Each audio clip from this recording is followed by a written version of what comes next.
You good, Ellie? The webinar is live. I see that, yes, attendees are joining, so we can begin. Yep. I will just open up this public hearing on Village of Pemberton zoning amendment, Child Care Center bylaw number 889. In honor of the Liwatul, the Village of Pemberton acknowledges that we are meeting within the unceded territory of the Liwat Nation. Good morning, my name is Mike Richmond, and as Mayor of the Village of Pemberton, I will be chairing this public hearing. Joanna Reese, planner, will make a brief presentation on the zoning amendment bylaw, and Sheena Fraser, manager of corporate and legislative services, will record your comments for the minutes, which will form part of the public record on this matter. Also in attendance is Councillor Amika Antonelli, Councillor Ted Craddock, Councillor Lee Noble, and Councillor Ryan Zant.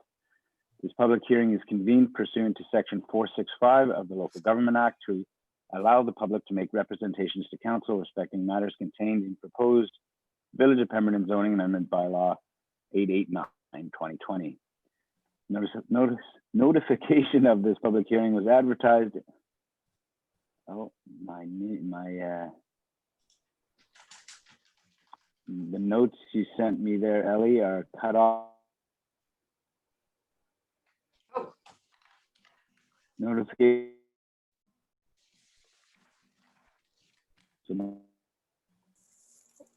You're breaking up. Your worship. Cutting out a bit, Mike.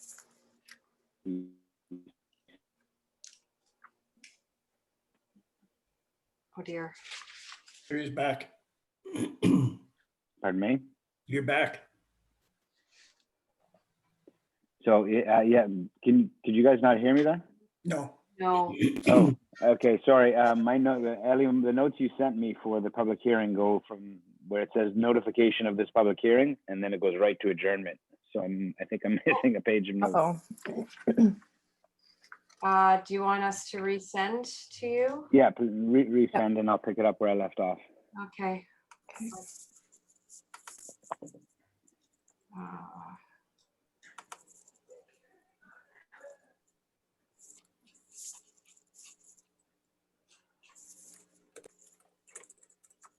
Can you find them, Sheena?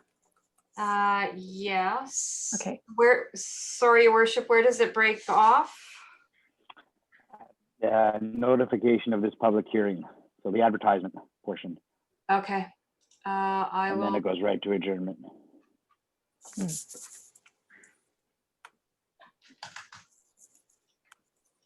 Okay, I've just sent them to you, sir. Let me know.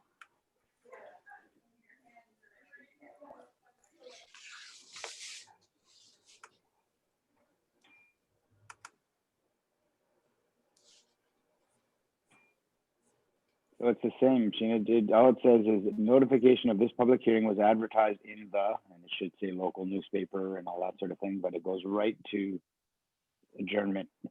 Really? Really? Oh, that's not what I have on what I've sent you. I wonder if I should try sending it to you in PDF. Sure. Okay.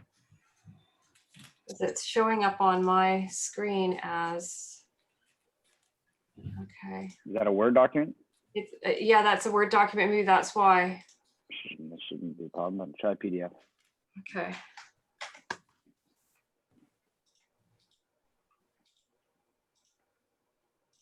I have it in PDF. Sheena, do you want me to send it right now? Just sent it.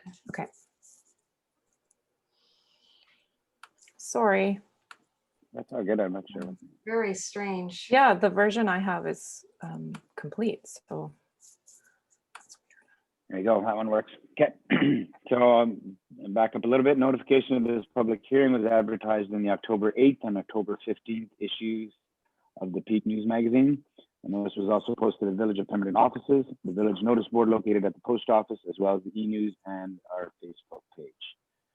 With those in attendance, please note that this hearing is a live webinar and is being recorded. A recording of the hearing will be available on the village's website following the meeting. Every one of you present who believes that your interest in the property is affected by the proposed bylaw shall be given a reasonable opportunity to be heard or to present written submissions respecting matters contained in the proposed bylaw. Once I've announced that the hearing, once I've announced that the hearing is open to the public for comment, please click on the raise hand feature in the webinar controls. This will notify village staff that you would like to speak, and your microphone will be unmuted when it is your turn. Each speaker will have up to 5 minutes to be heard. Once everyone has had the chance to speak, those who wish to speak again may do so if they have new points to present. None of you will be discouraged or prevented from making your views known. However, it is important that you restrict your remarks to matters contained in the proposed bylaw. When speaking, please commence your remarks clearly stating whether or opposed to the bylaw. Members of council may, if they so wish, ask questions following the presentation. However, the main function of council members at this public hearing is to listen rather than to debate the merits of the proposed bylaw. This public hearing is not a question and answer period. It is an opportunity for the public view to be heard. After this public hearing is concluded, council will further consider this bylaw at the regular council meeting to be convened immediately following the hearing on today's date, October 20th. The regular council meeting will continue to be broadcast through this Zoom webinar.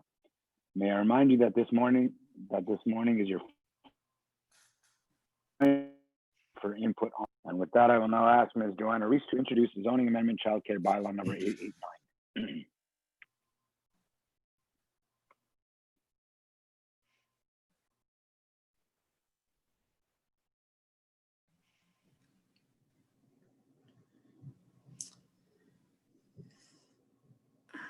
Trace. Morning, Council. Am I able to share my screen, Ellie? I just have a brief PowerPoint presentation. Yeah, you should see the green share screen option at the bottom. Thank you. Yeah.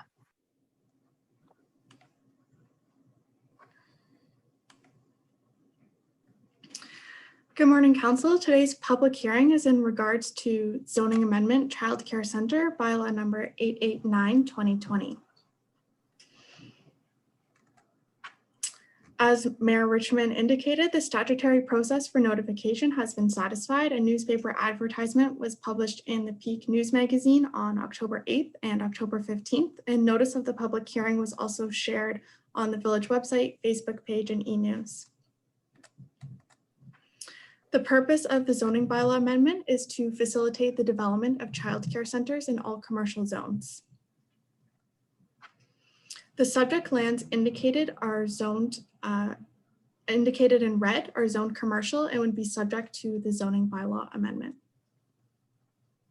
So this is a village initiated zoning bylaw amendment. The bylaw received first and second reading on October 6th. This morning, we are conducting the public hearing. Staff recommends that council consider third reading following today's public hearing. And moving forward, the bylaw must receive sign off from the Ministry of Transportation and Infrastructure before fourth and final reading. Please let me know if you have any additional questions before moving forward with receiving comments from the public. Thank you.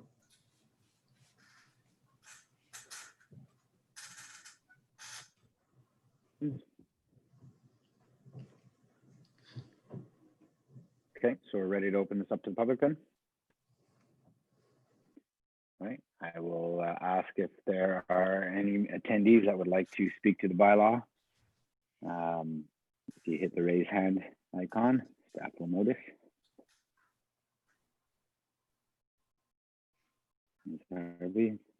Mayor Richmond, I don't see anyone with the raised hand at the moment. Okay, I'll call a second time. So I just got to get back to my notes.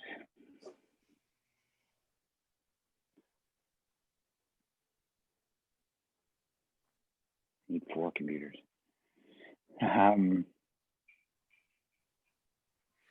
Okay, I'd like to call on Ms. Sheena Fraser, the Manager of Corporate Legislative Services, to present any correspondence and petitions received by the Village of Pemberton to date. Please note that the entire content of all submissions received will be made public and form part of the public record for these matters.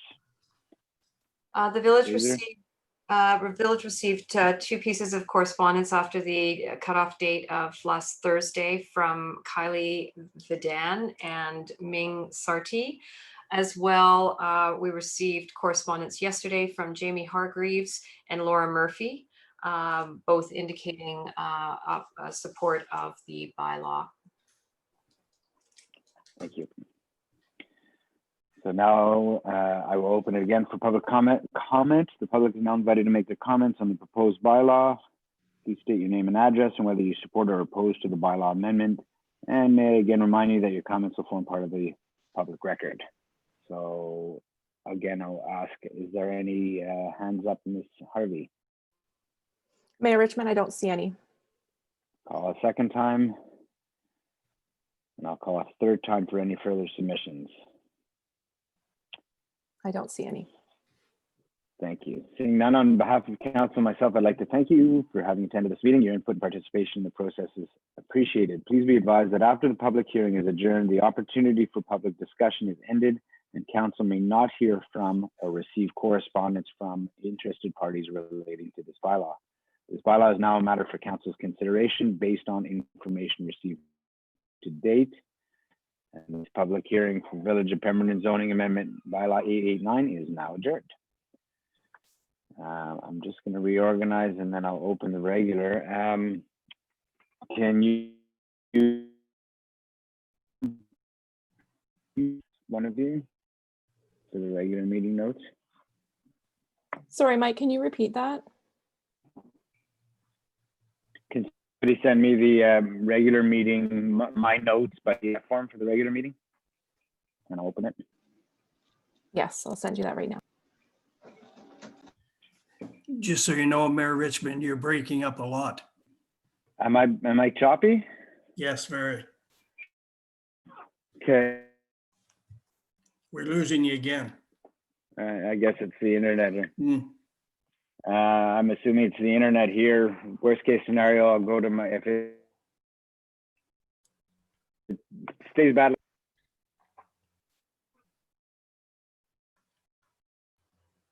You're back. Okay, yeah, I'm just waiting for some notes and I'll open the regular meeting. I could call it to order though while I'm waiting for that. So I'll call to order regular meeting number 1525 for October 20th, 2020. And once again, in honor of the Liwatul, the Village of Pemberton acknowledges that we are meeting within the unceded territory of the Liwat Nation. I'm just waiting for some notes here. Did you send that, Ellie?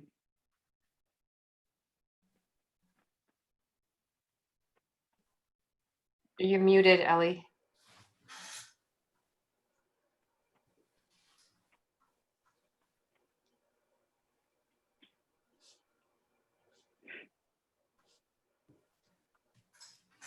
Seamless so far. Another cup of coffee, Mayor. Did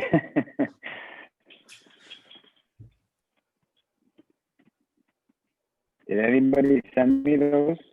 I did yesterday, I believe. Okay, no, but okay, let me just see here.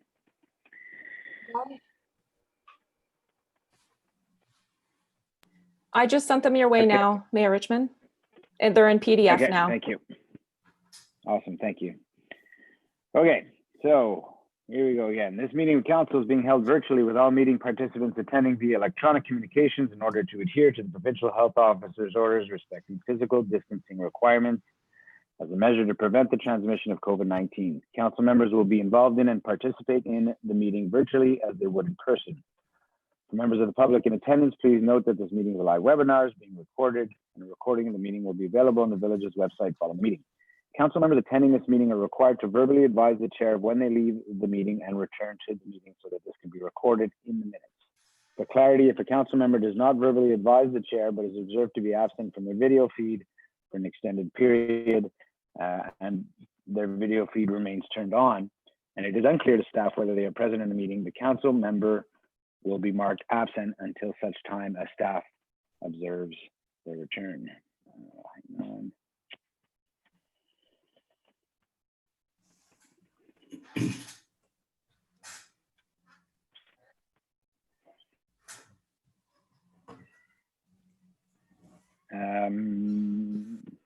Back. Members of the public who wish to ask questions during open question period at the end of the meeting will be able to do so, and I will provide instructions at that time. Okay, let's get down to business. With that, are there any amendments to the agenda? Seeing none, could I get a motion to approve the agenda as presented? Councillor Noble, seconded by Councillor Craddock. All in favor? Opposed? Motion carries. Development variance permit. Presentation of development variance permit number 126-1441 Vine Road. Ms. Reese and Ms. Pedrini, I'll turn it over to you. Hello again, Council. So the purpose of this report is for Council to consider issuance of development variance permit number 126 to vary the requirements of the Village of Pemberton sign bylaw.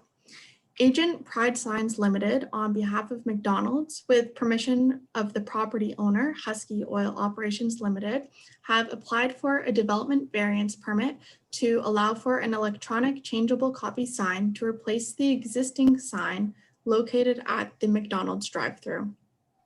The proposed sign is single-sided with a total display area of 1.85 meters squared and is 2.36 meters in height. The proposed menu board features a dual screen display and is intended to show the current menu. The menu board also features changing images of varying products, which may phase in and out in different areas of the screen. The proposed sign is internal to the site and the brightness level can be controlled. The sign will be used to facilitate the drive-thru, which operates from 4 a.m. until midnight daily. The signage is not proposed to contain flashing graphics, and with the sign location oriented to the drive-thru lane, it should not present a distraction off-site. The proposed changeable copy sign is considered appropriate for the drive-thru and is expected to have minimal impacts on neighboring properties and the streetscape. Notice of Council's intent to consider issuance of the development variance permit was sent to adjacent property owners within 100 meters of the subject lands. No public comments have been received at this time. In conclusion, staff recommend that Council approves development variance permit number 126 and that the Mayor and Chief Administrative Officer be authorized to execute the permit. Thank you. Please let me know if you have any additional questions for staff.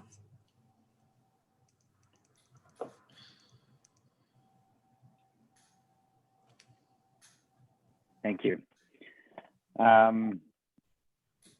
Before we open it for debate, are there any questions?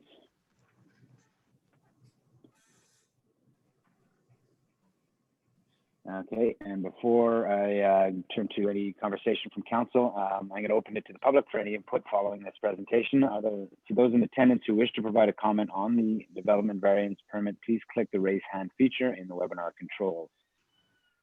Staff will announce your name when it's your turn and you'll be prompted to unmute your microphone. Please be reminded that only comments directly related to the development variance permit are permitted. Do we have any input? I see one member of the public in attendance that has a question or Okay. a comment. So please unmute them and state your name.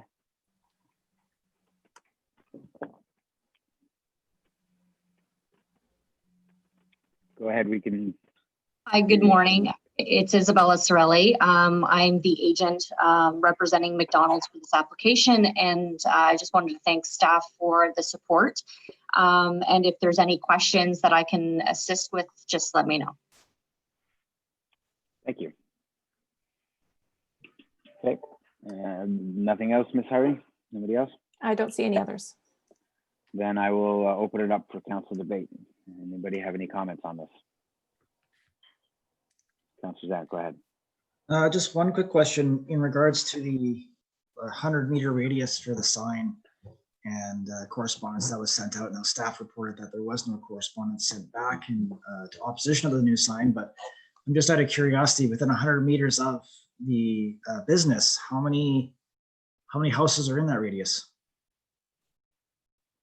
How many homes, I guess, would be a better way to, residents would be a better way to put it, I guess.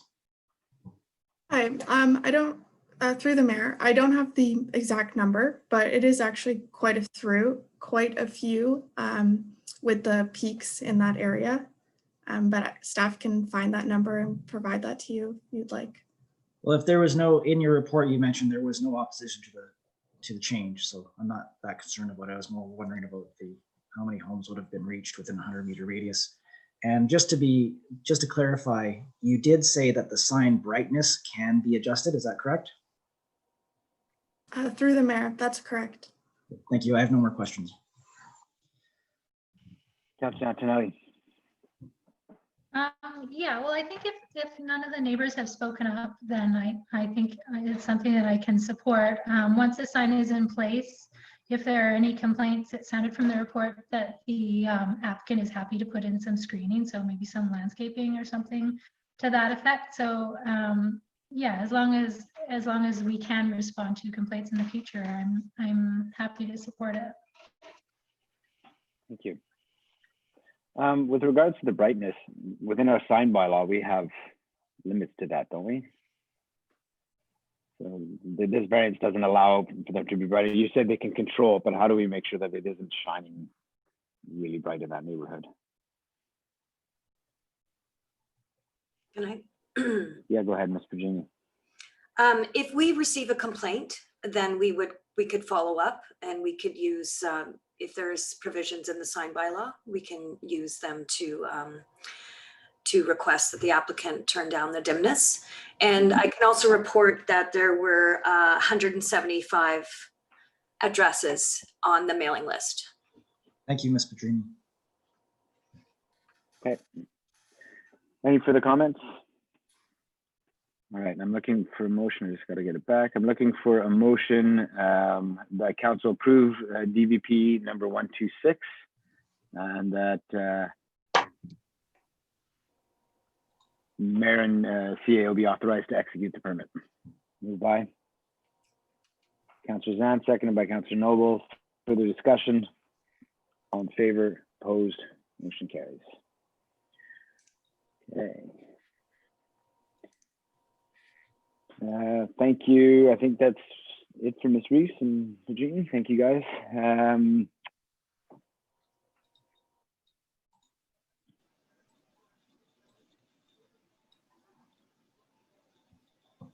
Sorry, I'm just on like 2 different screens. I got a lot going. I don't have any printed pages in front of me today.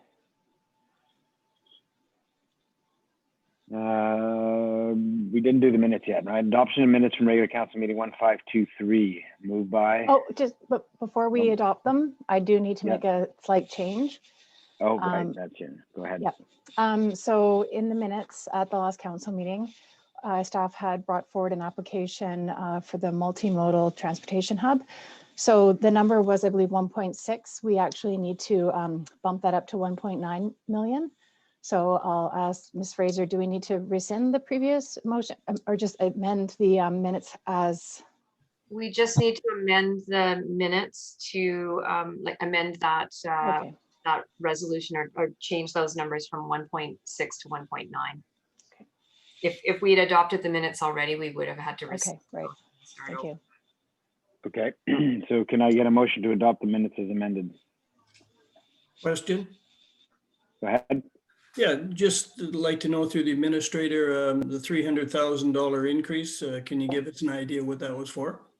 Yes, we increased the number to associated with the washroom and a few other amenities such as bike shelters. And then there's a factor for engineering and contingency that also resulted in that increase. Thank you. I'll move the motion. Seconded by Councillor Noble. On favor, opposed, motion carries. Motion approved the minutes from the special council meeting number 1524, moved by Councillor Zan, seconded by Councillor Noble. On favor, opposed, motion carries. Any business arising from regular council meeting? None. Rise with report from in camera? None. No committee minutes. So we're off to the office of the CAO. Ms. Gilmore. Hello. So I do, Ms. Fraser, where would you suggest we discuss the letter? Want to do that first? Yes, we had that under verbal report. Okay.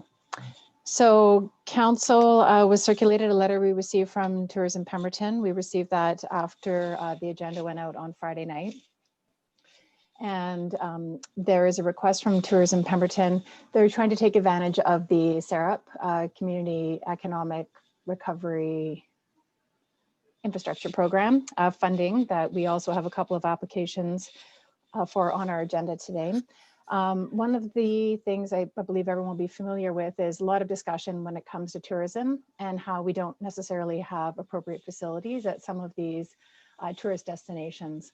And so what Tourism Pemberton is wanting to do is apply for funding for outhouses with holding tanks at several different locations, being the Mackenzie Basin Mountain Biking Trail, Semaphore Lake Trails, Duffy Lake Parking, and the Wendy Thompson by Salt Shed, Rock Garden, Sea to Sky Trail, Keyhole in the parking area, Meager Creek. And they have also suggested 2 locations within the Village of Pemberton, one being 1 Mile Lake and then the new soccer fields. What they're looking for is a letter of support. I think from a very quick, this came in very quickly. We've had an opportunity to discuss a little bit from a staff perspective. I think supporting those facilities outside of our jurisdiction, absolutely. But there are some concerns with the 1 Mile Lake area, just in that it doesn't meet the intention of the 1 Mile Lake Master Plan. And as far as the new soccer fields, we're going to be building the amenity building next year. I think if these funds could go to other locations where they need some amenities, that would be our preference. There was also a suggestion that Tourism Pemberton would keep or to undertake the maintenance going forward. I think, again, when dealing only and specifically with village infrastructure, I think that should be the village's responsibility as opposed to a volunteer organization. So staff's recommendation would be to offer a letter of support to those locations outside of our jurisdiction, but to decline application for those in our jurisdiction.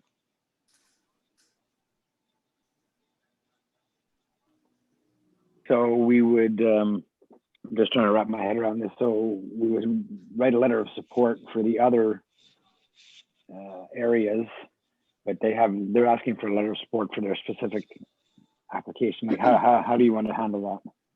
I think, sorry, and I don't know if I could do a part 2. I think we should also say contingent on approval from those other jurisdictions, because obviously they would need some support. They were waiting support from the SLRD as well. We could write a letter of support saying we support applications for all of the other areas indicated, the proposed locations, and then maybe have a separate letter or discussion asking them to respectfully remove the 2 locations within the village. Okay. And have they reached out to LUWAT? I'm not certain. I don't believe there's any. Yes, we have support from Forestry and Whistler Alpine Club, PVTA, as well as Chief Micah, and awaited response from Chief Nelson. Right. Right. Okay. All right. Any comments or questions from council? Councilor Zapp? In regards to the, if we send the letter of support to support the other sites aside from 1 Mile Lake and the soccer fields, I'm assuming the letter will state that the amenities building is on our work list for the soccer fields. So it's on the way, hence why we don't need a separate outhouse there. And 1 Mile Lake, I'm curious why they put one for 1 Mile Lake when it is already equipped with an outhouse with a tank. Or not, I guess not a tank, but I guess it's a pit, correct? They're wanting to put it at the back by the dog beach. Oh, okay. And I think this area hasn't been identified as a location that we would want to put in some facilities. We have done a very high level sort of look at public washrooms in not necessarily public, because we've included the nature center. But for example, the nature center is about 250 meters from the dog beach. Underhill is 450 meters. Creekside is 630 meters, and then the main parking lot washroom is 650 meters. So there are already some facilities. I don't know how that if there's additional permitting. I think there's a lot of work to be done just with respect to that particular location. So I'm not sure why they've suggested that, other than just as an idea. We received a phone call on Thursday around noon suggesting that this was something Tourism Pemberton wanted to do. And then we said, well, if that's the case, we would ask that you submit a letter, which as mentioned did come in, but we want to accommodate this because the SARP funding application is due October 29th. So we wanted to make sure that we would be able to support what we could, even though there was a limited turnaround time. So go ahead. Wait, I have another question, but I'll wait my turn. No, go ahead and finish up. Because what I was going to say is that if does Tourism Pemberton specifically need to put sites within the village? I understand that you want to keep the village in control of its own assets, but I'm wondering if there could be a alternate spot for them to put these outhouses if they want to do something within the village, or if that's something that staff would. I know you've said that you'd really rather not them have these sites within the village boundaries, and we prefer to take care of them ourselves. I think that it's not necessarily a problem. I think that we're fortunate in that we do have infrastructure that could accommodate public washrooms that could connect to our sanitary. And there are some locations that we have explored that we want to pursue this. One being whether or not placement of a public washroom by the barn could be something we could do, but I don't think we would encourage necessarily permanent outhouses being placed in the village. I think we could accommodate those by connecting to our own infrastructure. And that would be one of the reasons why staff would recommend, respectfully declining the offer. All right, thank you. Councillor Craddock, and then Councillor Antonelli. Yeah, thanks, Mayor Richmond. I guess, and you can correct me if I'm wrong, I didn't see in the letter how long this funding continues. And are we going to be approached in a year or 2 years when the funding runs out to take over the cost of these outhouses? Although they're outside of our area, it's associated with tourism. So can someone correct me if you know how long the funding will last on looking after and maintaining these outfits? I don't think there's any guaranteed ongoing funding once the money runs out. Again, I haven't seen a budget, so I'm assuming there's a line item for ongoing maintenance. And that would depend on how much was allocated for each of these locations, travel time, whether there's pumping. I'm not certain. I do know that there are obviously different levels of outhouses. The one that we have at 1 mile is fully concrete. But I don't believe these are necessarily that standard because they wanted to be able to apply to multiple locations. So I know that they're not at a high standard necessarily of easy maintenance. I don't have any other details other than that. So probably there will be some responsibility to either fundraise, ask for more funds, turn the asset over to another jurisdiction once those funds expire. This is a one-time funding from my understanding. Thank you. And I guess I don't want to put the village in a situation in 1 or 2 years from now that PVIS or the regional district and the town combined are faced with picking up the budget for these once they've been in place. Because as we all know, once you have something, you hate to lose it. So I just wish we had a budget for what the cost would be to maintain and clean them so that we may have to look at it in the future. I'm still supportive of it. I'm just concerned about ongoing costs. Thank you. Councillor Antonelli. Yeah, I feel the same. I think it's a great idea, but I think the ongoing maintenance needs to be addressed. So in the letter, I would definitely put something about that, a long-term plan for funding and maintenance. And then also, I think our support should be contingent on the Blackwater being processed at a provincially monitored facility.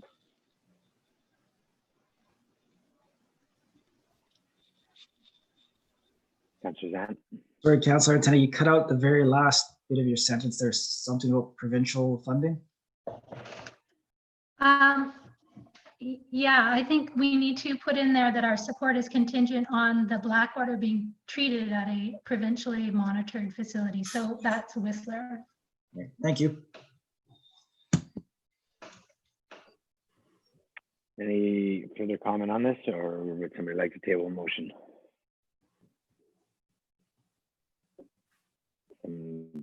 Go ahead, Councillor Craddock.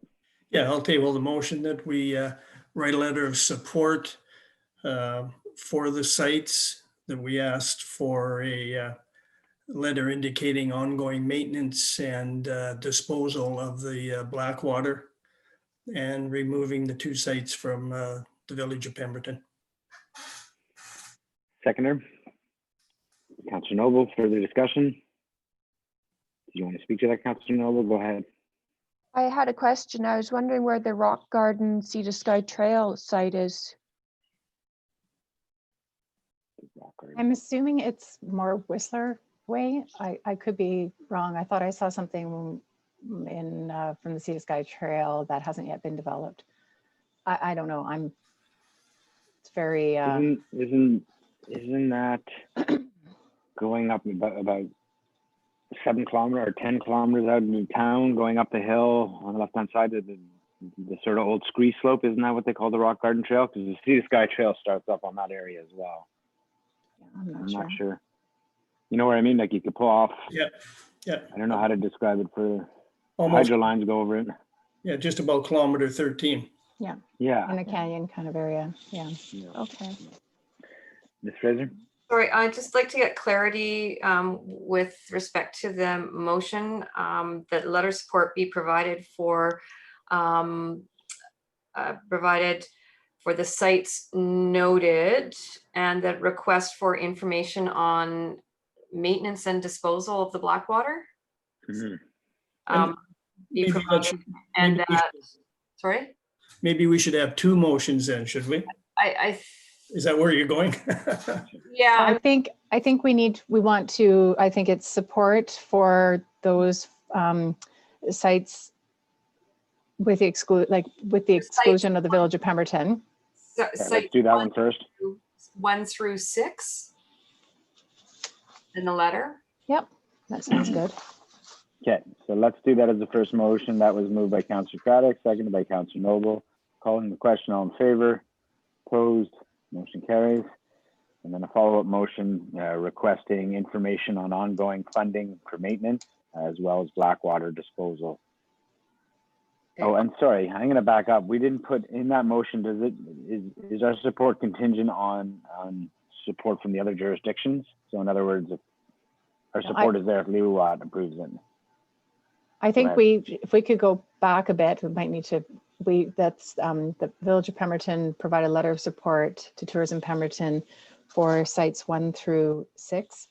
And that they are contingent on Tourism Pemberton or having authorization from those jurisdictions, providing Blackwater be processed at a municipal monitored facility. That's the second one. No, I think it's got to be contingent on it. That's what I believe Councillor Antonelli wanted as part of the motion. That's contingent on I that. thought we wanted to split it into 2. Well,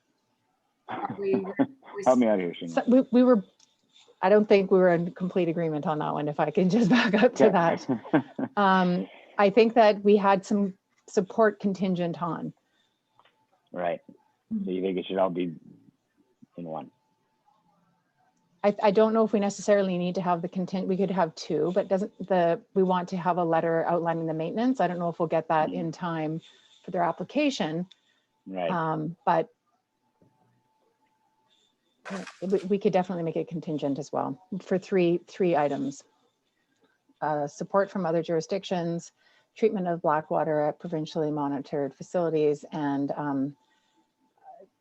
confirmation of maintenance, ongoing maintenance costs, or how long their funding has been secured for ongoing maintenance costs. Okay. That work? I'm good. All right. I'm calling the question. All in favor? Opposed? Motion carries. So we need a Okay. second resolution to request that number 7 and 8, 1 Mile Lake and the new soccer field be removed. Okay. Moved by Councillor Zahn, second by Councillor Noble. Discussion. All in favor? Opposed? Motion carries.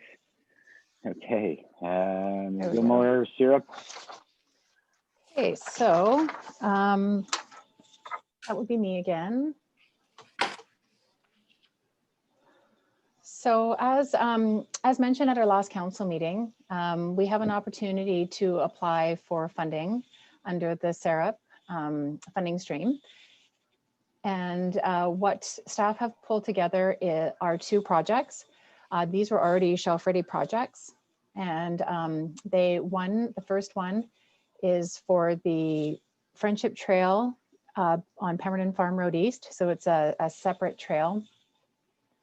We've added a few extra from our last application to Bike BC. We've added a few other elements, and that's being lights along the trail. And as well, we're very close. We have some further investigation that we need to do, which will only come about once we receive funding for the design. We're quite close to the dry channel there, so we might have some boardwalks or some kind of slope stabilization or curbing or something along those lines that need to be done there. So we've added in an element for that. We'll also have a Water Sustainability Act application that we need to put forward. So those are some additional items that we've placed in there. Again, this is a 3-meter wide paved trail. There'll also be crosswalk flashers once we get by the rec site to allow for safe pedestrian passage over to the rec site. What we're also wanting to do for that one is we would do it at the same time as the Pemberton Farm Road East road upgrades, because obviously we're going to be in that area, and hopefully there'll be some savings doing the projects together. The second one is for a project we have recently applied for, in that is the Pemberton Area Mountain Bike Skills Park. So the Community Culture and Recreation Grant Funding, that actually had an applicant portion. So at this time, we're wanting to apply to this funding as it's 100% and it's up to $1 million of funding for this. So we have also added a few extra elements in this. One being some lighting. Let me see what else we had in here. We did bump it up a little bit. Addition of water service for irrigation and park lighting. There are still funds that have been committed from Pemberton Off-Road Cycling Association from the Whistler Blackcomb grant of $25,000. So at this time, we have 2 recommendations. One would be for the Village of Pemberton to apply to the SAREP program for up to $677,000 for the construction of the Pemberton Farm Road East multi-use path, and that the Village of Pemberton applied to the Community Economic Recovery Infrastructure Program for up to $1 million for the construction of the Pemberton Area Mountain Bike Skills Park. And what we would do is, if we did receive the funding for the first round from the Community Culture Recreation, is we would respectfully decline that funding and pursue the 100% funding.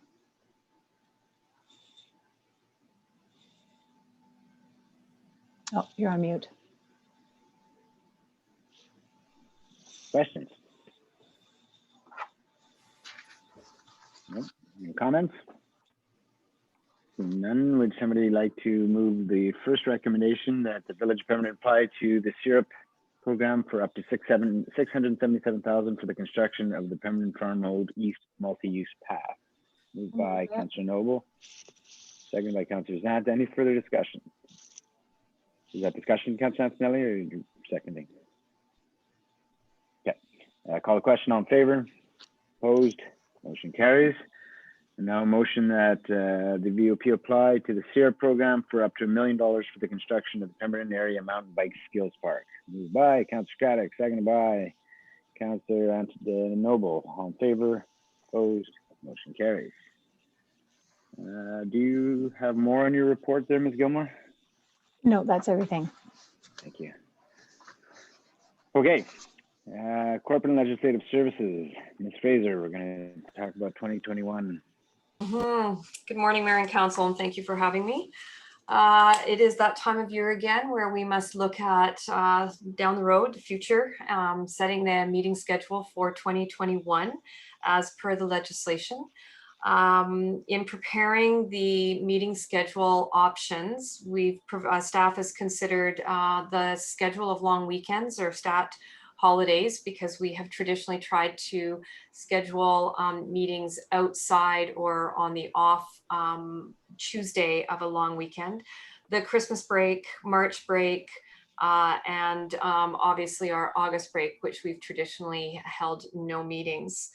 Both options that are presented establish a meeting schedule of 20 meetings for the year, which is pretty much our standard. I think the lowest we've gone might have been 18 meetings in 1 year, and that was just because of the lay of the land for the calendar. Both options propose one meeting after a stat long week. Both options land on holding a one meeting where a week where a meeting is held after a stat holiday, and which couldn't be avoided no matter which way we adjusted it. So in option one, you'll see that a meeting scheduled in is after the October Thanksgiving weekend, and in option two, the meeting after the long weekend is in February after Family Day. And when the province adjusted Family Day, it did have a big impact on our scheduling over time. Finally, another element that we try to work around is the UBCM conference. And this year, the UBCM conference is moved to the week of September 13th, which is quite early. And that's created some scheduling challenges for us overall. And it's resulted in the establishment of a proposed meeting on August 31st, which is the last Tuesday of August. And this is set out in both options. And the reason that staff is proposing this is because with UBCM, that second week and the Labor Day long weekend, trying to remember that folks are coming off of spring break summer break, as well as the startup of school. We shifted it, but by holding the meeting on August 31st, it gives us a week or 2 weeks and an opportunity to prepare for UBCM if it's needed. The other challenge that we were faced with is if we waited until after UBCM, we would be looking at almost 2 months between the last meeting in July and the first meeting in September, which we felt was quite an extensive time frame to not be meeting. So option one sets out September meeting at the last week of September. So we would only have one meeting in September, which we have done in the past, and it hasn't been too much of a challenge. Option two sets out the meeting the third week of the month, but that is not optional because council, of course, is attending UBCM. We don't know what form that will look like next year. But if you are attending physically, then you're out of the village and getting back after a very busy week, as is staff dealing with so it's a challenge to put together reports and that kind of thing. So the other thing too is that we always try to make efforts to avoid holding meetings the same week as the SLRD board meetings, which tend to be the third week of the month or the last week of the month, depending on the schedule, because that would mean that the Village of Pemberton representatives attending those meetings would end up with a council meeting on Tuesday, board meeting on Wednesday, and often a committee of the whole meeting on Thursday. So it's quite a busy week. But because of the way the lay of the land is for the meeting schedule overall, no matter which way we looked at it and which options we looked at it, we couldn't avoid that some conflicts in that, and there'd be some weeks in both options where the village representatives will be busy attending 3 meetings the last week of the month. So the 2 options are before council for consideration. If you have any questions, please feel free to ask. Yeah, open it up. Any thoughts on that? Go ahead, Councilor Craddock. Yeah, thanks, Mayor Richmond. I'm kind of leaning toward option 2 for the fact that would give us 1 meeting in January, 1 meeting in December. We usually find that a lot of staff kind of plan some holidays around the Christmas, New Year's break.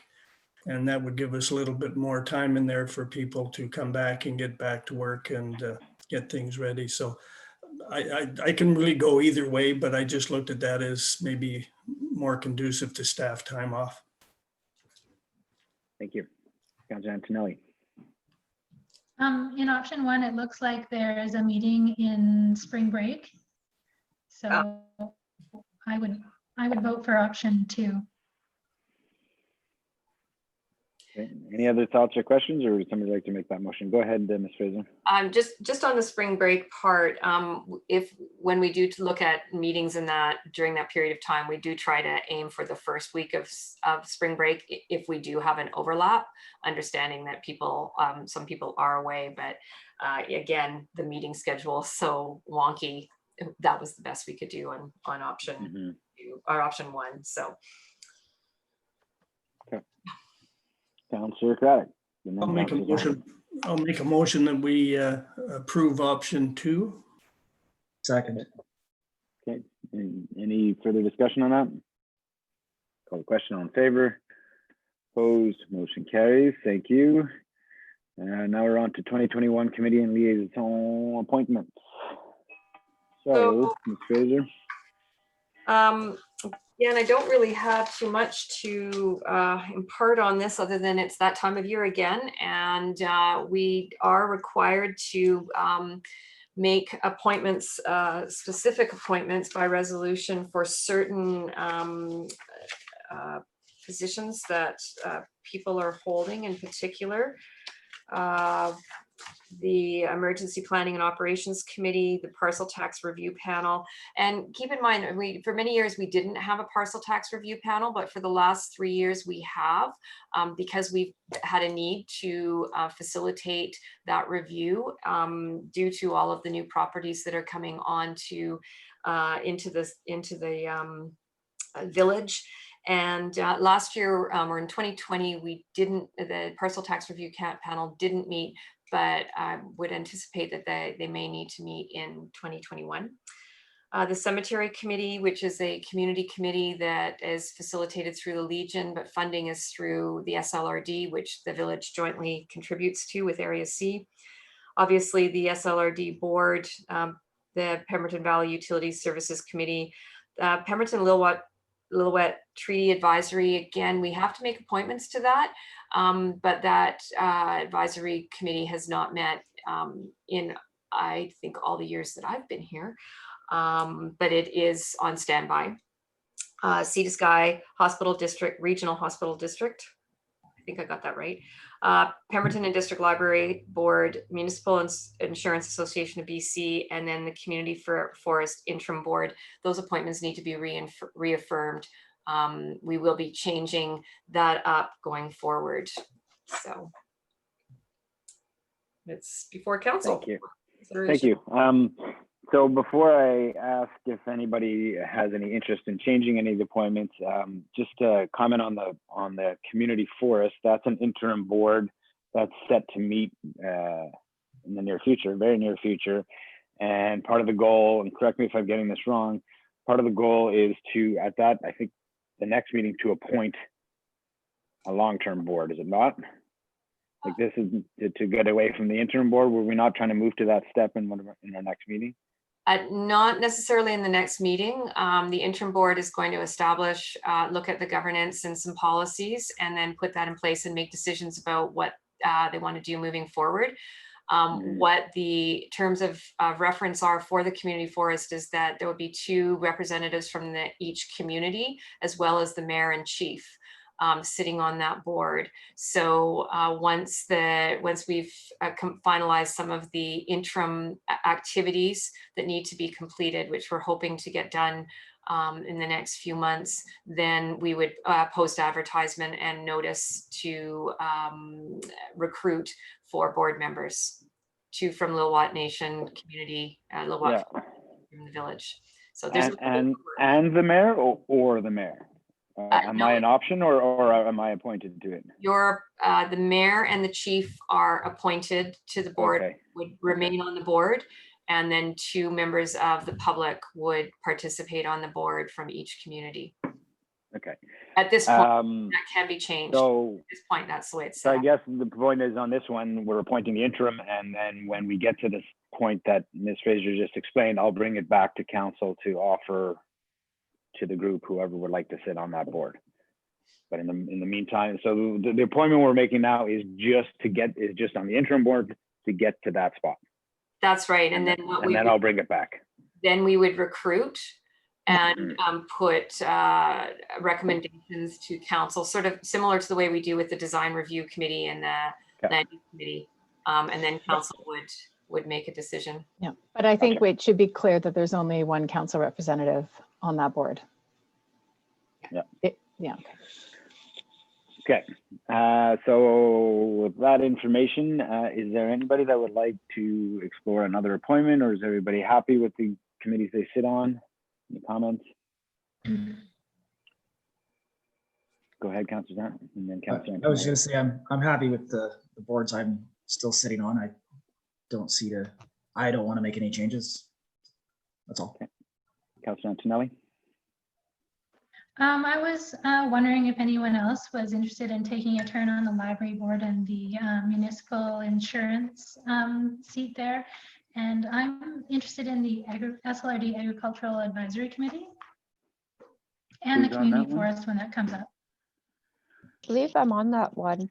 There's you're never the been agriculture. anything. Yeah, there's not been any meetings or anything called for that though. So you've never been to a meeting on that? I've never been informed of any meetings.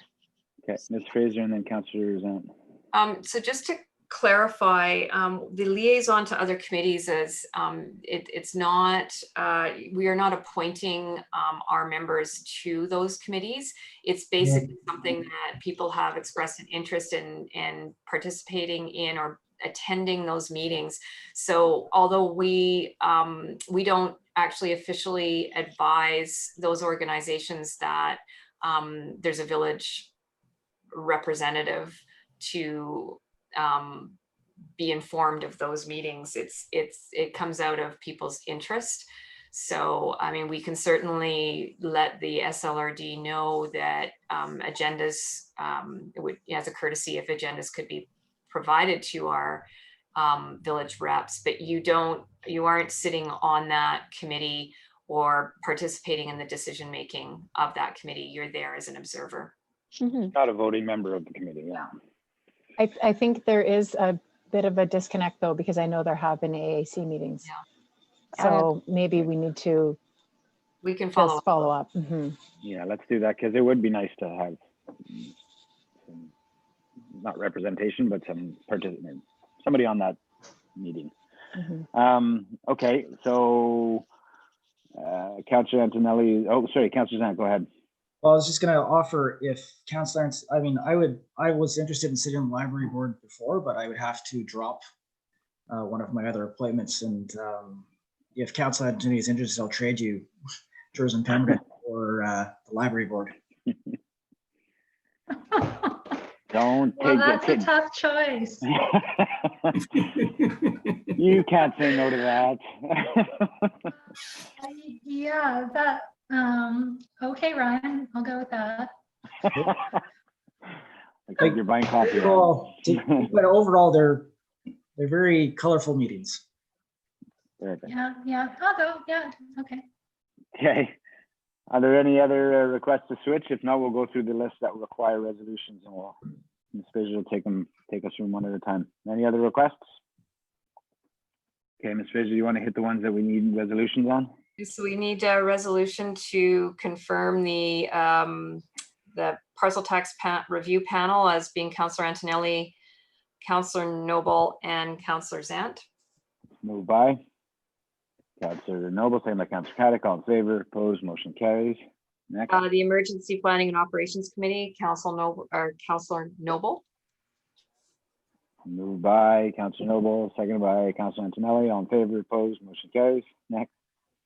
The Cemetery Committee, Councillor Zant, with the alternate being Councillor Antonelli. Moved by Councillor Zant, seconded by Councillor Antonelli. All in favor, opposed, motion carries. The SLRD board and their various functions, Mayor Richmond and Councillor Zant as the alternate. Moved by Councillor Caddick, seconded by Councillor Zant. All in favor, opposed, motion carries. Library board, Councillor Zant, and with the alternate, Councillor Noble. Moved by Councillor Noble, seconded by Councillor Zant. All in favor, opposed, motion carries. Municipal Insurance Association, Councillor Craddock, with the alternate, Councillor Antonelli. Moved by Councillor Antonelli, second by Councillor Zant. All in favor, opposed, motion carries. I can't believe you wouldn't give that one up, Councillor Craddock. Very selfish. 20 years. Wow. Community Forest Interim Board, Mayor Richmond and Councillor Craddock. Moved And- by, oh, go ahead. Councillor Craddock, seconded by Councillor Zant. All in favor, opposed, motion carries. Uh, Tourism Liaison to Tourism Pemberton, Councillor Antonelli. Moved by Councillor Zant, definitely. Second by Councillor Antonelli. All in favor, opposed, motion carries. And then we have the mayor's, the acting mayor's schedule, just to go over, and if everybody is agreeable to basically the same schedule as we've had for the last couple of years, then we need to confirm that by resolution. Is everybody good with the acting mayor schedule? Moved by Councillor Craddock, seconded by Councillor Zant. All in favor, opposed, motion carries. Thank you. Awesome. Thank you very much. Okay. So we're on to the finance department. MFA equipment financing rec truck. Ms. Martin's joining us, yes.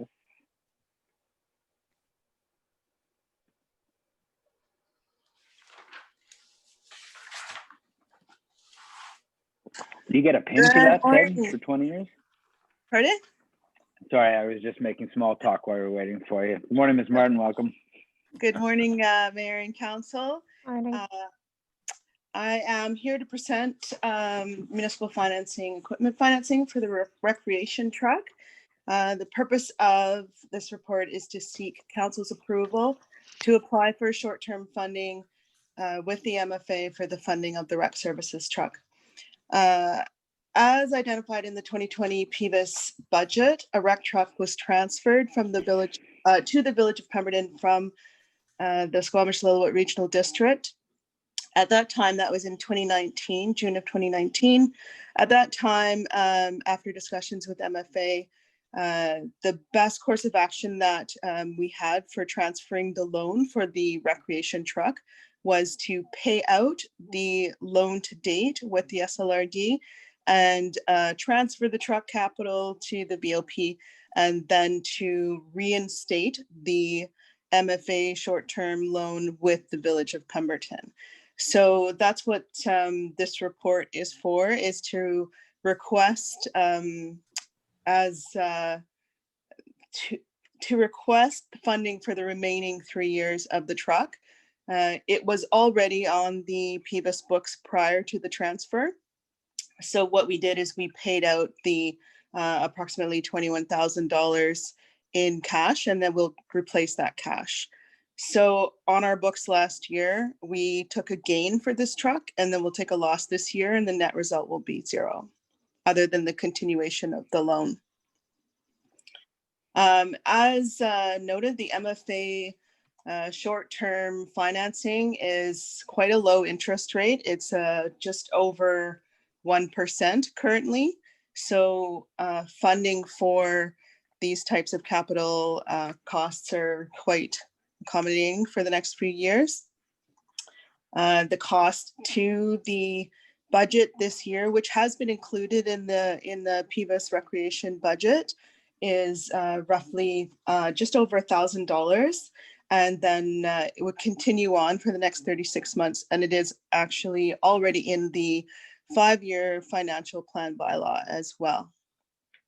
So I just want to reiterate that this is not the purchase of a truck. This is just the transfer of a loan from the SLRD to the PVIS, or sorry, the SLRD PVIS to the BOP PVIS. We're not actually purchasing a new truck. We have the truck. We're just refunding it, refinancing it. Okay, do we have any questions? Any questions? No. Can I see a motion to authorize $20,516 in borrowing? Moved by Councillor Zant, second by Councillor Craddock. Further discussion? All in favor? Opposed? Motion carries. Thank you. Sorry, I went off script there, but there you go. Thanks very much. Okay, thank Have a you. good day. Development Services, OCP amendment, early and ongoing consultation. We'll wait on Ms. Pedrini. Hello again, Ms. Pedrini. Hi, you're on mute. We're ready for you whenever you are. Good morning, Mayor and Council. So the purpose of my report this morning is to ensure that we meet the requirements of Section 475 of the Local Government Act in terms of an official community plan amendment application that we have received. And I'm just trying to find the page on the agenda. One second here. Page 53. Thank you. So the village has received an application for an OCP amendment and a zoning bylaw amendment to facilitate the development of a public school aimed at the Francophone minority in Pemberton. The location of the school would be basically the second half of the Tayada development. So it's the vacant lands closest to Highway 99. And as I mentioned, as per Section 475, council must determine, consider an appropriate level of engagement for this specific OCP amendment involved in this application.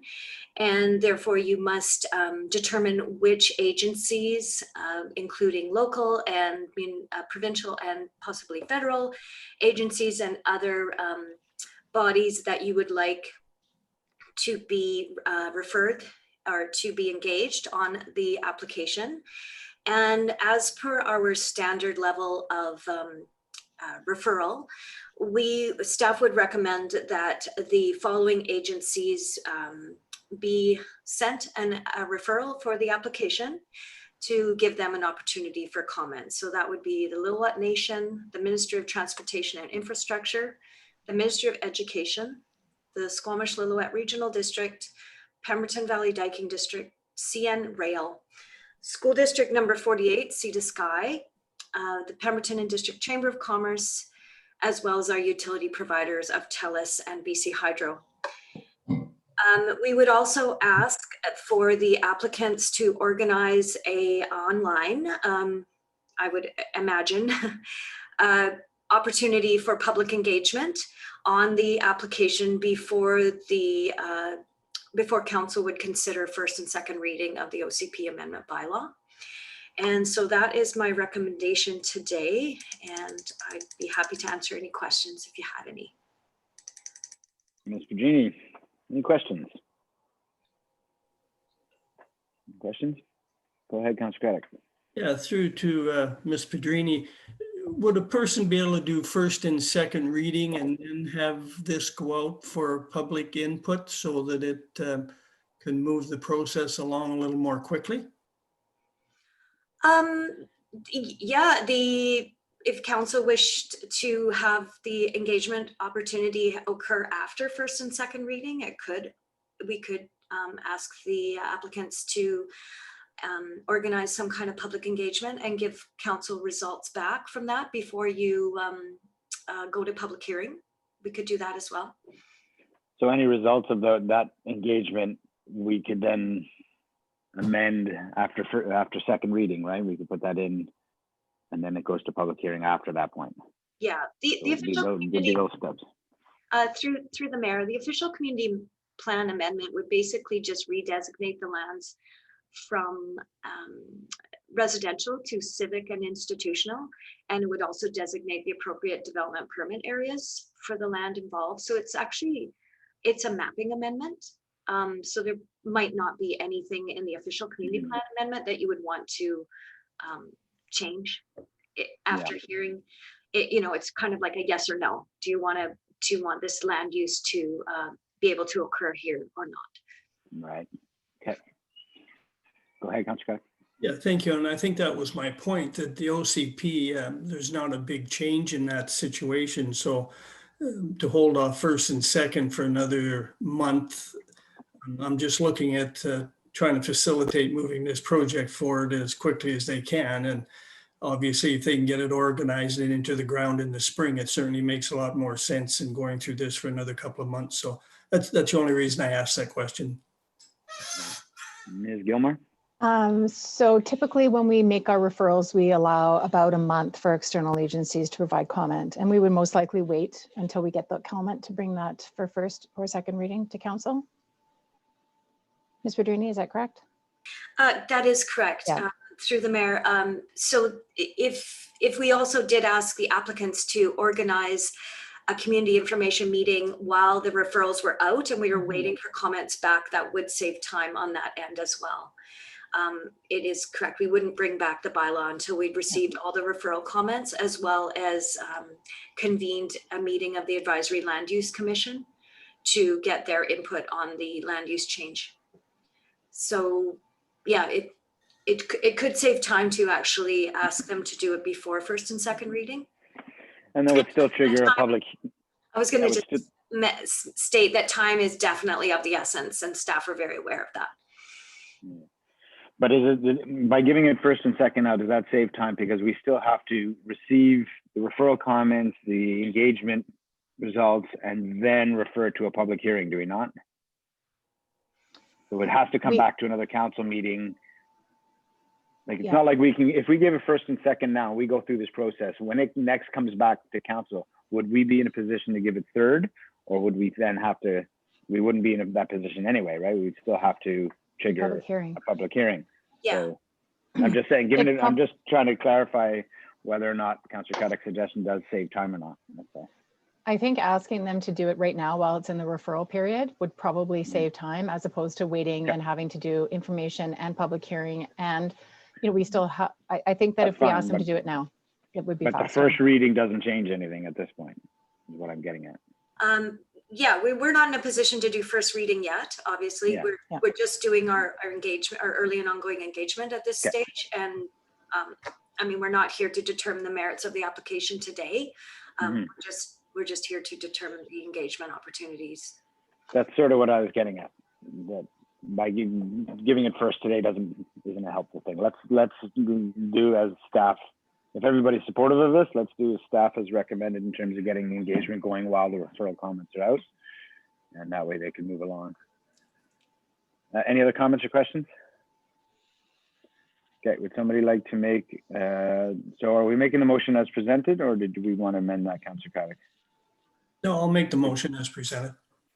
Okay, seconded by Councillor Noble. Further discussion? All in favor? Opposed? Motion carries. Thank you. We do need to, we have a second recommendation on the referral groups. Yep, moved by, oh, I lost you. Moved by Councillor Antonelli, second by Councillor Zant. All in favor? Opposed? Motion carries.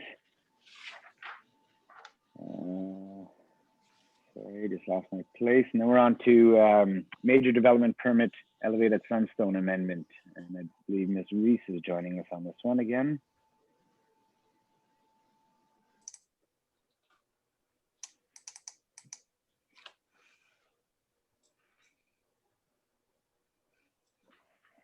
All right. Good morning, Mayor and Council. Good morning. The purpose of this report is for Council to consider authorizing issuance of the amended development permit, which includes a variance to the Village of Pemberton zoning bylaw, parking regulations, and requirements for Elevate at Sunstone. In June 2018, Council authorized the issuance of a development permit for a 52-unit multifamily residential townhouse project. The applicant has begun construction of the first fourplex building. However, through the sales and marketing phase, the applicant reports that there is limited demand for 2-bedroom interior townhouse units. To address this, the applicants are working to amend the project to instead build a duplex multifamily project. On June 16th, 2020, the zoning bylaw was amended to permit duplexes as a permitted principal use on the subject lands. The amended development permit application was brought to the Advisory Design Review Commission on Thursday, September 10th, and a resolution was passed recommending that council support the application. The applicant has also submitted a boundary extension application to increase the size of the subject property. The application will be processed separately by the approving officer. Following the lot line adjustment, the subject property will measure 3.31 hectares. The subject property is located at 400 Sunstone Way. The property is designated as a development permit area for form and character in the village's official community plan under development permit area number 6, multifamily and commercial development. The subject lands are located on a significant slope, and the proposed development provides southward views over the Pemberton Valley towards Mount Currie. Adjacent lands are zoned for residential uses. The south boundary of the subject lands abuts the CN Railway right-of-way with a community pedestrian trail and the Friendship Trail running parallel to the rail line. The applicants would like to revise the development to accommodate 50 residential units within 1 fourplex and 23 duplexes. The duplexes are proposed are 2-story, 3-bedroom plus a den, and range in size from 251 to 264 square meters. There will be 1 accessory building for garbage and recycling located near the site entrance. The site has been designed to accommodate the topography. The Strata Road will slope at an average of approximately 5%, with the 2 rows of buildings at significantly different elevations, creating a cascading effect down the hillside. Architectural features include sloped metal roofs, extensive glazing, substantial deck areas, and prominent roof overhangs to soften the massing of the buildings and respond to the topography of the site and protect viewscapes. The siding is intended to work with the contours of the subject land and minimize the visible impacts of the hillside development. Materials proposed include fiber cement board and batten, cedar battens, hardy board siding, and metal roofing, creating a durable exterior in gray tones. Black window frames and metal guardrails will be used to complement the design, and natural cedar soffits will soften the exteriors of the building. The applicant advises that passive building design principles have been implemented to minimize energy usage and carbon footprints, referencing the south-facing glazing and deep roof overhangs to provide summer shading. And garages will be pre-wired for electrical vehicle charging stations. Lighting is proposed throughout the site to illuminate addresses, entrances, visitor parking, and open spaces. Lighting is limited to protect nighttime views, and an illuminated site monument will be included to identify the site entry. The proposed landscape plan includes a variety of native and non-native trees, shrubs, perennials, and grasses, considering the 4 seasons and suitable to the Pemberton climate. The landscaping aims to support biodiversity, reduce pesticide use, and support water conservation by minimizing the use of water for irrigation. Existing vegetation on the perimeter of the site will be retained where possible. The subject lands are zoned Residential Townhouse Amenity 1, Sunstone RTA 1, and the proposal meets the building regulations.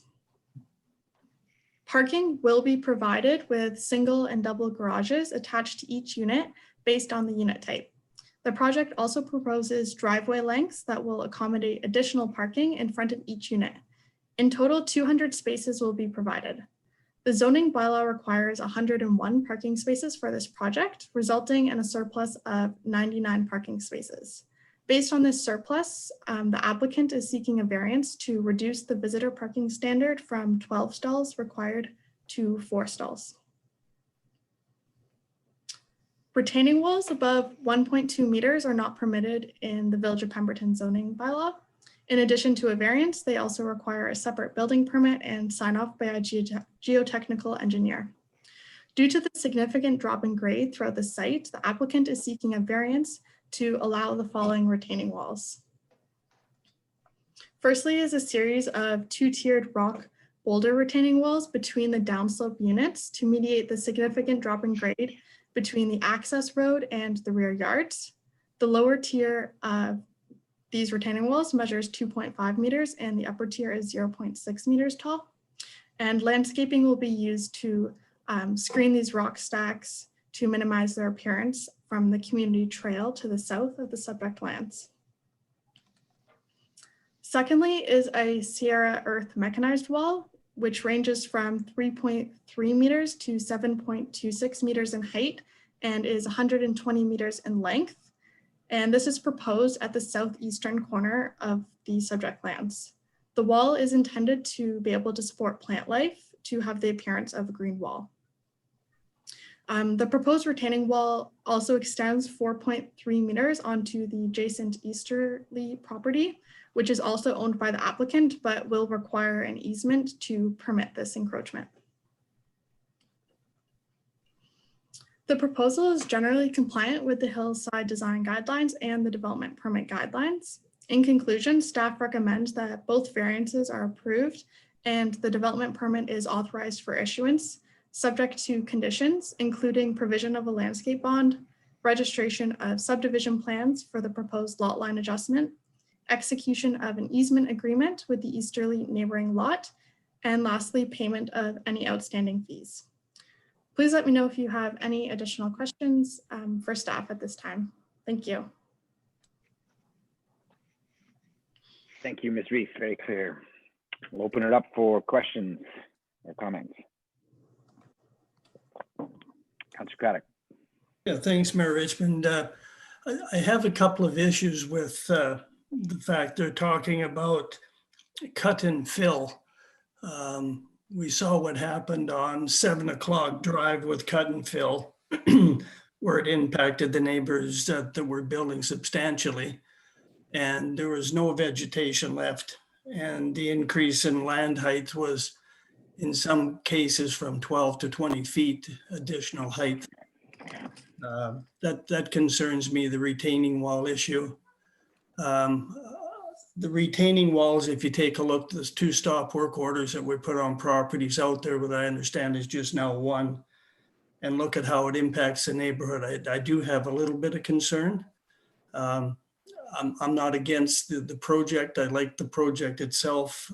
I just have those 2 issues. And I'm sure that council's been out to take a look at the site and see how the impact of those 2 previous items I've just mentioned are impacting the neighborhood.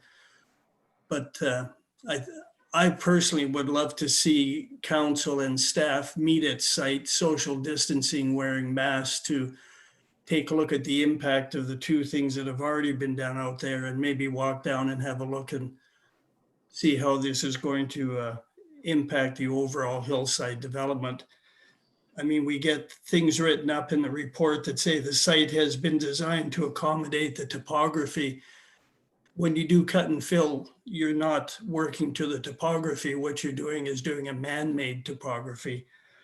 They talk about the wall is designed to support plant life in order to minimize the visual impact. Well, if they have to minimize the visual impact, I'm just wondering if there's a better way to do this. So those are my 2 concerns. I would love us to be out at the site. I don't think we've had that opportunity to see how things are being impacted out there. And as we move up the hillside, I don't think we ever had hoped to see that whole site completely denuded of forestry and plant life, and seeing huge retaining walls from the highway or from the plateau. So it just a concern I have, and I'm just wondering if maybe before the next council meeting, which is an afternoon meeting, if we could consider meeting out there and just having a look at the impact on the site. Thank you. I worry about the visual aspect of the retaining walls. I was waiting for the rest of the council. I was going to ask staff how confident, or how we can feel confident that the screening will be adequate. Just because sometimes you see in mock-ups and plans, nice trees covering up whatever needs to be screened. And then when it happens, a few small shrubs are planted. So if we are going to look at a DVP for a retaining wall, I want to be really, really, really confident that the visual aspect is being guaranteed.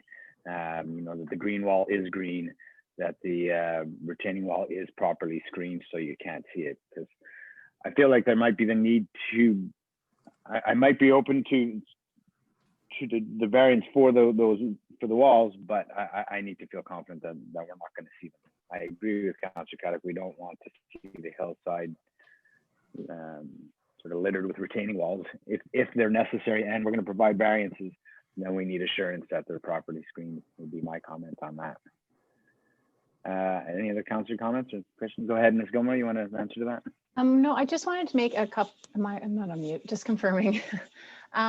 So a couple of things for this particular application. I wanted to say is the applicant is coming in prior to doing the work. So I think we are a little bit in a different situation here as opposed to the two stop work orders we have. And they have made accommodations to be able to do the screening and accommodate the screening without looking at the big retaining walls with no vegetation at all to screen it. I think the other thing that's important to note that was actually referenced in the report is that the hillside design guidelines came in quite a long ways after, or at least this application was already in stream. And so there are some things with the land that has already this particular development, meaning the roads have already been cut. There will be some considerations for having to have some retaining in this particular hillside area. But we have talked with the applicant and the owner of the land about this, and we've expressed the importance from both the village and council's perspective to adhering to the hillside design guidelines as much as possible. The fact that the roads have been established and mostly paved will cause some issues for development as we move forward. I think knowing that moving forward, because there are still some additional lands that have yet to be gone through any type of subdivision, is that we again have already had initial conversations about the importance of, say, if there is going to be some leveling or sloping or site prep, that it be done together so there isn't one lot left out and it looks like it's in a big hole. So there have already been conversations, and the developer owner agent have already agreed that they are going to be working with us. So I just wanted to say it's not that staff isn't continuing to have meetings and conversations, and we can follow up and make sure that these things do follow through. And I just wanted to make those comments. And this conversation was had at the advisory design review committee as well, and yep, they approved it. Councillor Antonelli and then Ms. Pedrini. Right, so I like the architecture that's proposed and the cedar soffits and whatnot, and I think you know, the site's pretty challenging and they've done a fairly good job there. But looking through the development permit guidelines, I think there are a number of areas where, you know, they're not consistent. So in the guidelines it says provide visual variety along the streetscape by varying individual unit design. And what I see here are 50 essentially identical units. And so I would like to comply with the DPA guidelines a little bit better and provide some variety among the units. You know, the DPA says you're supposed to minimize cut and fills. And I would say these are really substantial cut and fills. So in my opinion, it doesn't really comply on the side of the property. And I think there are things that can be done there more than building, beyond building a 7-meter tall retaining wall. So, you know, stepping the foundation and terracing and that kind of thing. And that's what I would like to see. You know, staff put a ton of effort into these hillside guidelines. And I think it's also in the DPA. And I think we really do need to make more of an effort to comply rather than just carrying the same unit across the development regardless of the terrain. The DP guidelines also speak about open space. The development should be designed to accommodate the appropriate passive and/or recreational activities for the neighborhood. But there's no common space at all on the property. And because the site is so steep, yards will be really quite minimal. So what I would like to see is some common space. This is how you build like a resilient community where people know each other, is by giving neighborhoods a place where they can meet that's not private. You know, just think of like Cottonwood Court without play area, or Pioneer Junction without Underhill Park, just that kind of thing. I really think this needs common area. What else? Pedestrian in the common area theme. I think the pedestrian access could really be improved. There's no north-south pedestrian access. So everybody has to walk through the entire development to get to that lower trail. So just looking at pedestrian movement, how you move in between the units and north and south, I think that's really important. I noticed the landscape deposit is really low. So the quote is for a $500,000 landscaping, but we only have it was $200,000 deposit, something along those lines. And on the parking variance, I appreciate that there is quite a bit of parking there, but I think all of our other neighborhoods in Pemberton show that the reality is that people do not park in their garages. Garages are used for storage. And then the other issue that comes up is that the spot in front of the garage is often not sufficient for a truck. So, you know, there's no dimensions on the plan, so it's really hard to tell, but it looks like there are a number of those stalls in front of the garage that won't meet that 18 feet length required for a big truck. And so all those vehicles, like we see in other neighborhoods, will need visitor parking or alternate parking. So we see this in the plateau, we see this in the benchlands, like every neighborhood has this problem. So I'm not in favor of increasing the variance for parking beyond what was approved previously. So previously, I think it was 7 visitor parking stalls were required, and I think we should stick to that because I can already see there's going to be issues, especially when the snow comes. So personally, I think I would go with option 3. That council refers the application back to staff to address further consideration for some of the things I've raised. Thank you. Ms. Virginie? I was just going to let everyone know that we have an attendee on the meeting right now who has asked whether or not he could be permitted to speak to the application and speak to some of the concerns. So obviously that would be up to council to allow for that. I think it's more the applicant, not just an attendee. Is that what you said? Sorry. Yeah. My apologies. Yeah. Council, how do we feel about opening up to the applicant for comment? Councilor Caddick? Yeah, I wouldn't mind after all if council has had an input.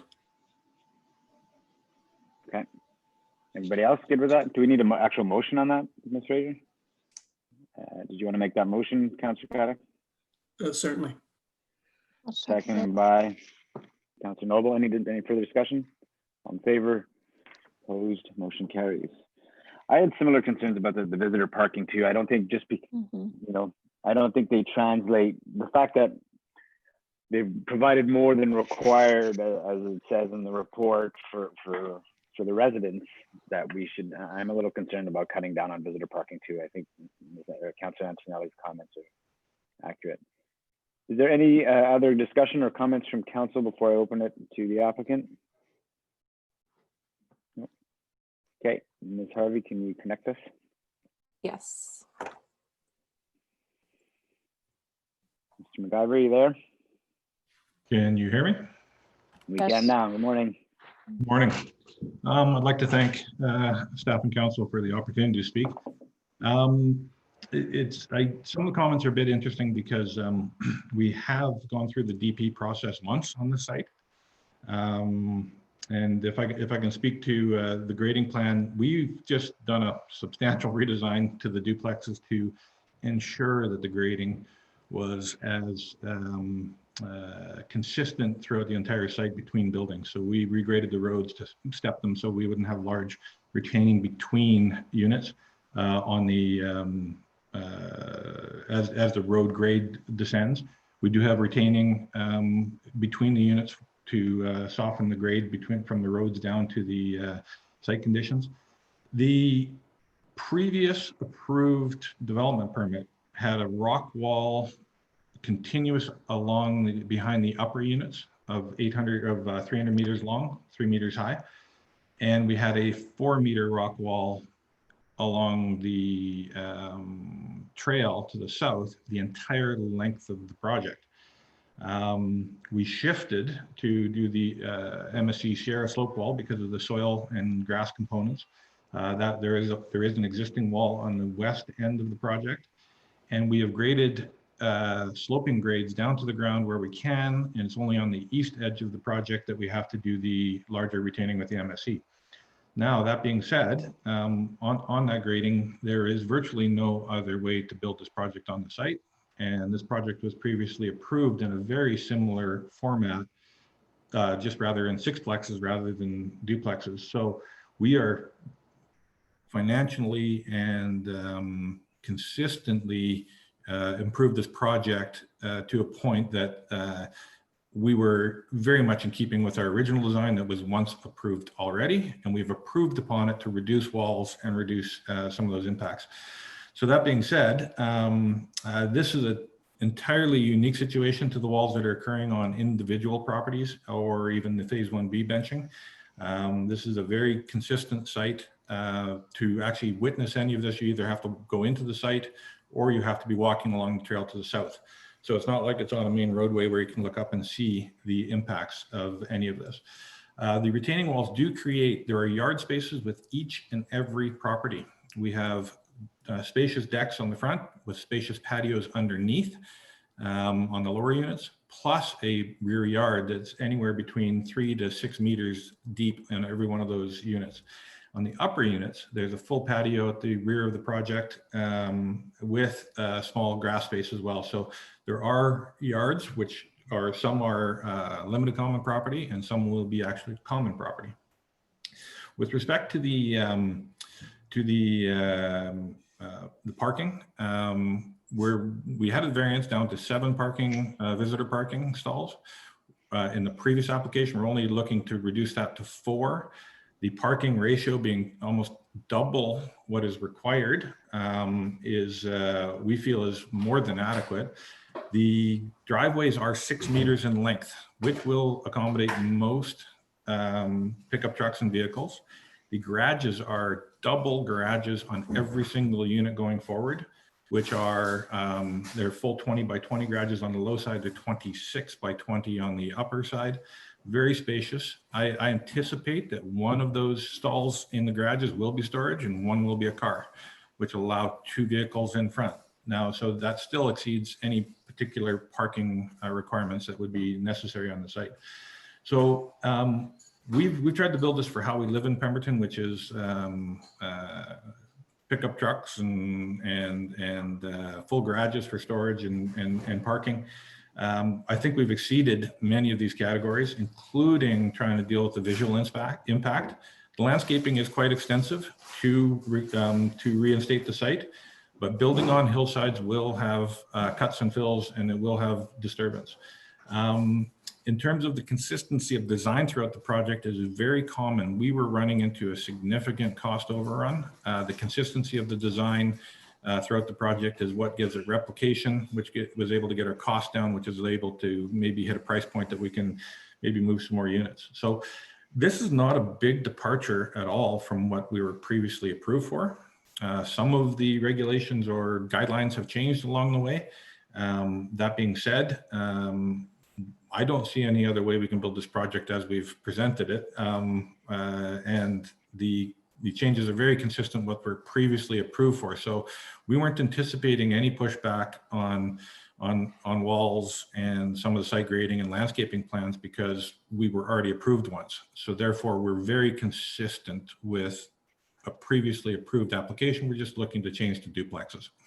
And I think we've improved from snow cover to maintenance costs and everything else for the overall project. So that's my my 2 bits on it. We are behind where we'd like to be on the next buildings. We have families wanting to move in, and we're really hoping not to be delayed any further. And it's not all your delay. We redesigned, and now we're in the processes, and we understand that and appreciate it. So that to that end, we are really hoping we can move forward with our project. We've invested a lot, and we have some obligations to fulfill. We have converted our previous townhome buyers to duplex buyers with an agreeable format. They're all very excited about the changes in functionality.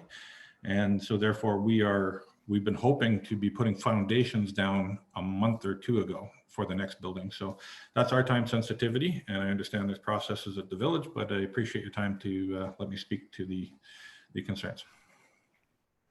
you, Mr. McGivern. Okay, I'll turn it back over to council. You know, I think I do agree with the applicant's comments that we did approve some substantial walls on the last go around, or for the last iteration. I think we all want to be careful of it. We want to make sure this hillside is developed with the topography as much as possible. Again, that's why I want to make sure the screening is way more than adequate on whatever walls we do consider, or green walls. And I still do share some concern about the visitor parking number on there. I get it that people have, you know, the developers feel that there's twice as many as required on site, but that will become people's yard, and a boat will get parked there, or something will go on there, and not everywhere, but in a number of cases. And I feel there should be some accommodation for visitor parking. We went from 12 to 7. I'm still somewhat reluctant to go 7 to 4, but that's just me. Further council comments after what we've heard? Councillor Noble. I share the concerns on the reduced visitor parking and also on the pedestrian connectivity. I'm wondering if there will be any trail accommodations for pedestrian flow. Ms. Padrini, do you have any information on that? Connecting, and so you're talking about connecting sort of different parts of the neighborhoods. Yeah, like Councillor Antonelli's concerned that people have to walk the whole length of it in and out, regardless of where they want to go. Mm-hmm.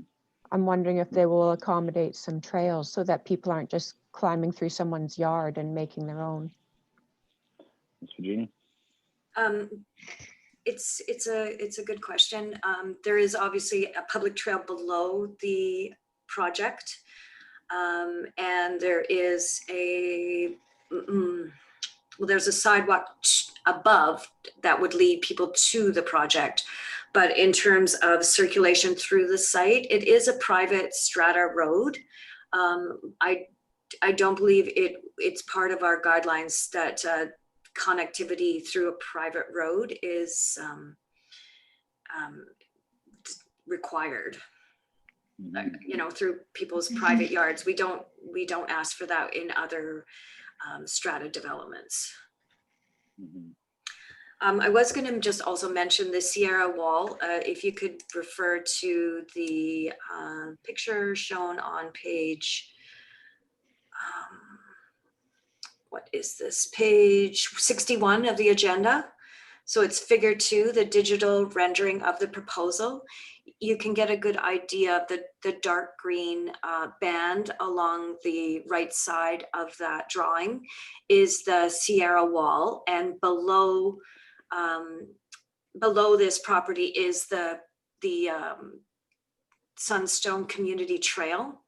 So somebody walking along that trail would be able to see that retaining wall, but there would be no houses located below that wall, because on the other side of that trail is the CN rail lines. And from the top of the development, if you were to carry on Sun God Mountain Way, you would not, that retaining wall would not be visible. Okay, thank you. So there's no residential properties on this in this subdivision that would be impacted by that view. Really, the only way to see the retaining walls is from the Friendship Trail or that area. You won't see it like as you're pulling in because you're sort of low enough that they're covered, and you won't see it from other homes is sort of what you're saying, I believe. Yeah, right? yeah. Okay, Councillor Antonelli. Well, I just wanted to say that I think, you know, although 3 and 4 meter walls were approved in the past, I think now it's a 7 meter wall. So I think it really is, you know, a different look. And I think that some reconfiguration could reduce it. And I think if that option is there, then we should take advantage of that, as our DPA guidelines say, and as the hillside development guidelines say. And also, I do think, you know, in the DPA, it says, you know, we're supposed to have appropriate passive and recreational activities for the neighborhood.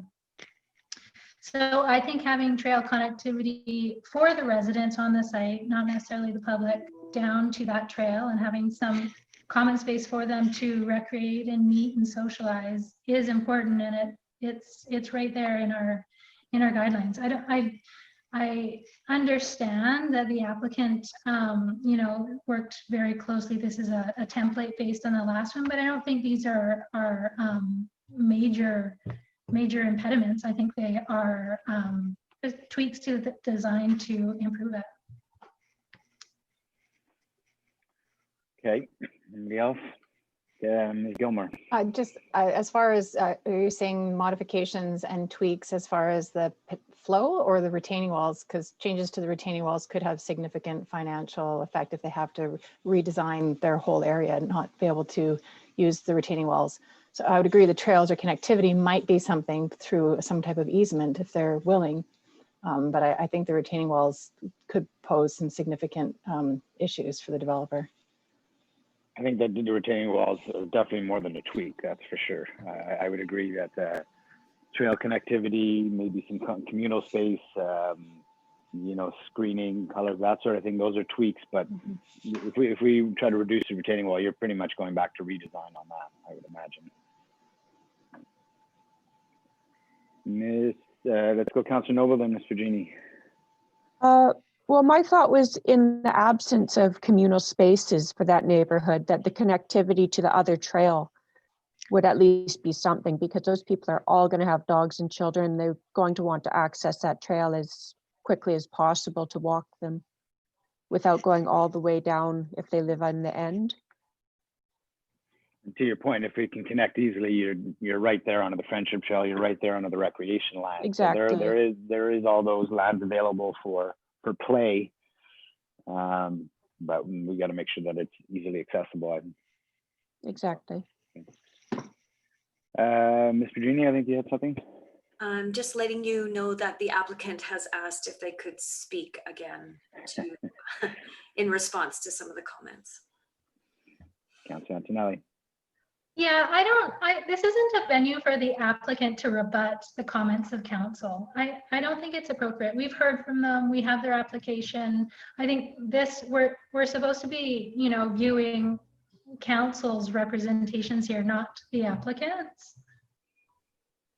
I think we've given fair opportunity to make comment. I don't think it's a back and forth situation, and we're kind of relying on our staff at this point to help inform our conversation. I would support that. So, and having said that, I don't want to draw this out for no reason. We want to, this, as mentioned, this isn't a huge change to what was previously approved. So I don't want to draw it out for nothing either. I do agree with the trail connectivity comments. I do, as I said, worry a little bit about the visitor parking. So those are a couple of things I'd like to see addressed. The retaining walls, again, if they're done in a way that is discreet and with the topography, I think I could wrap my head around that as well.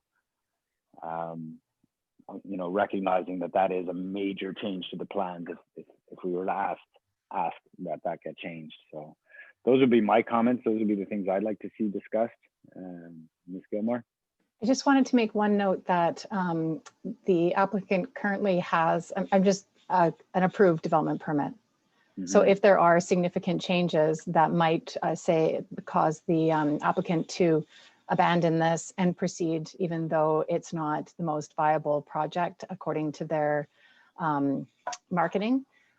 So that could also be what I'm not trying to throw ultimatums, I'm just advising council that they currently do have an approved DP. So that's something that may be brought into consideration. Councillor Caddick and Councillor Antonelli. Yeah, they got approved DP for what? For the original proposal or for these duplexes? No, for the original proposal. Yeah. Well, they could go ahead with the original proposal and get rid of the duplexes. Is that what you're saying? They could, although it may sit empty or not developed if they can't proceed with marketing and sales. So it could not proceed where this would be a more viable project that they have people wanting to purchase. So Well, I'm feeling like I'm getting pressured by staff now that because original DP was put out for something completely different, that council has changed the plan from sixplexes and fourplexes to duplexes, that we should rush ahead with this without giving proper consideration. So I don't think that's fair, Councillor Craddock. I was just No. giving information, and I don't appreciate that, actually. I don't appreciate being pushed either. I'm not This is pushing. I not said it was for okay, council's okay. information. Yeah, no, I think, and that's exactly how it was laid out. She said for council's information, just so we know. She clearly said that. So it's up to us to have our conversation and choose the path we choose. Let's be fair. Councilor Antonelli. Yeah, I would like to move option 3. The council refers the application back to staff to address further considerations, namely visitor parking, pedestrian connectivity, diversity in the look of units, screening of the retaining walls, and visual impacts of the retaining walls. Just take a look at that and how the development permit requirements are addressed. I'll second it. Okay, further discussion on that? Yeah, sorry, I got a clock going off here. And is that covers the issues that council would like to see considered? And I'll call the question. All in favor? Opposed? Sorry, Oh, could I just, Ms. could I Fraser, go just ahead. hit that list again, the parking, visitor parking, connectivity, pedestrian connectivity. Yeah, the diversity of the units and screening and visual impacts of the retaining walls. Good. Thank you. Yeah, thank you. I'll call the question. All in favor? Opposed? Motion carries. Thanks to staff for helping us with that.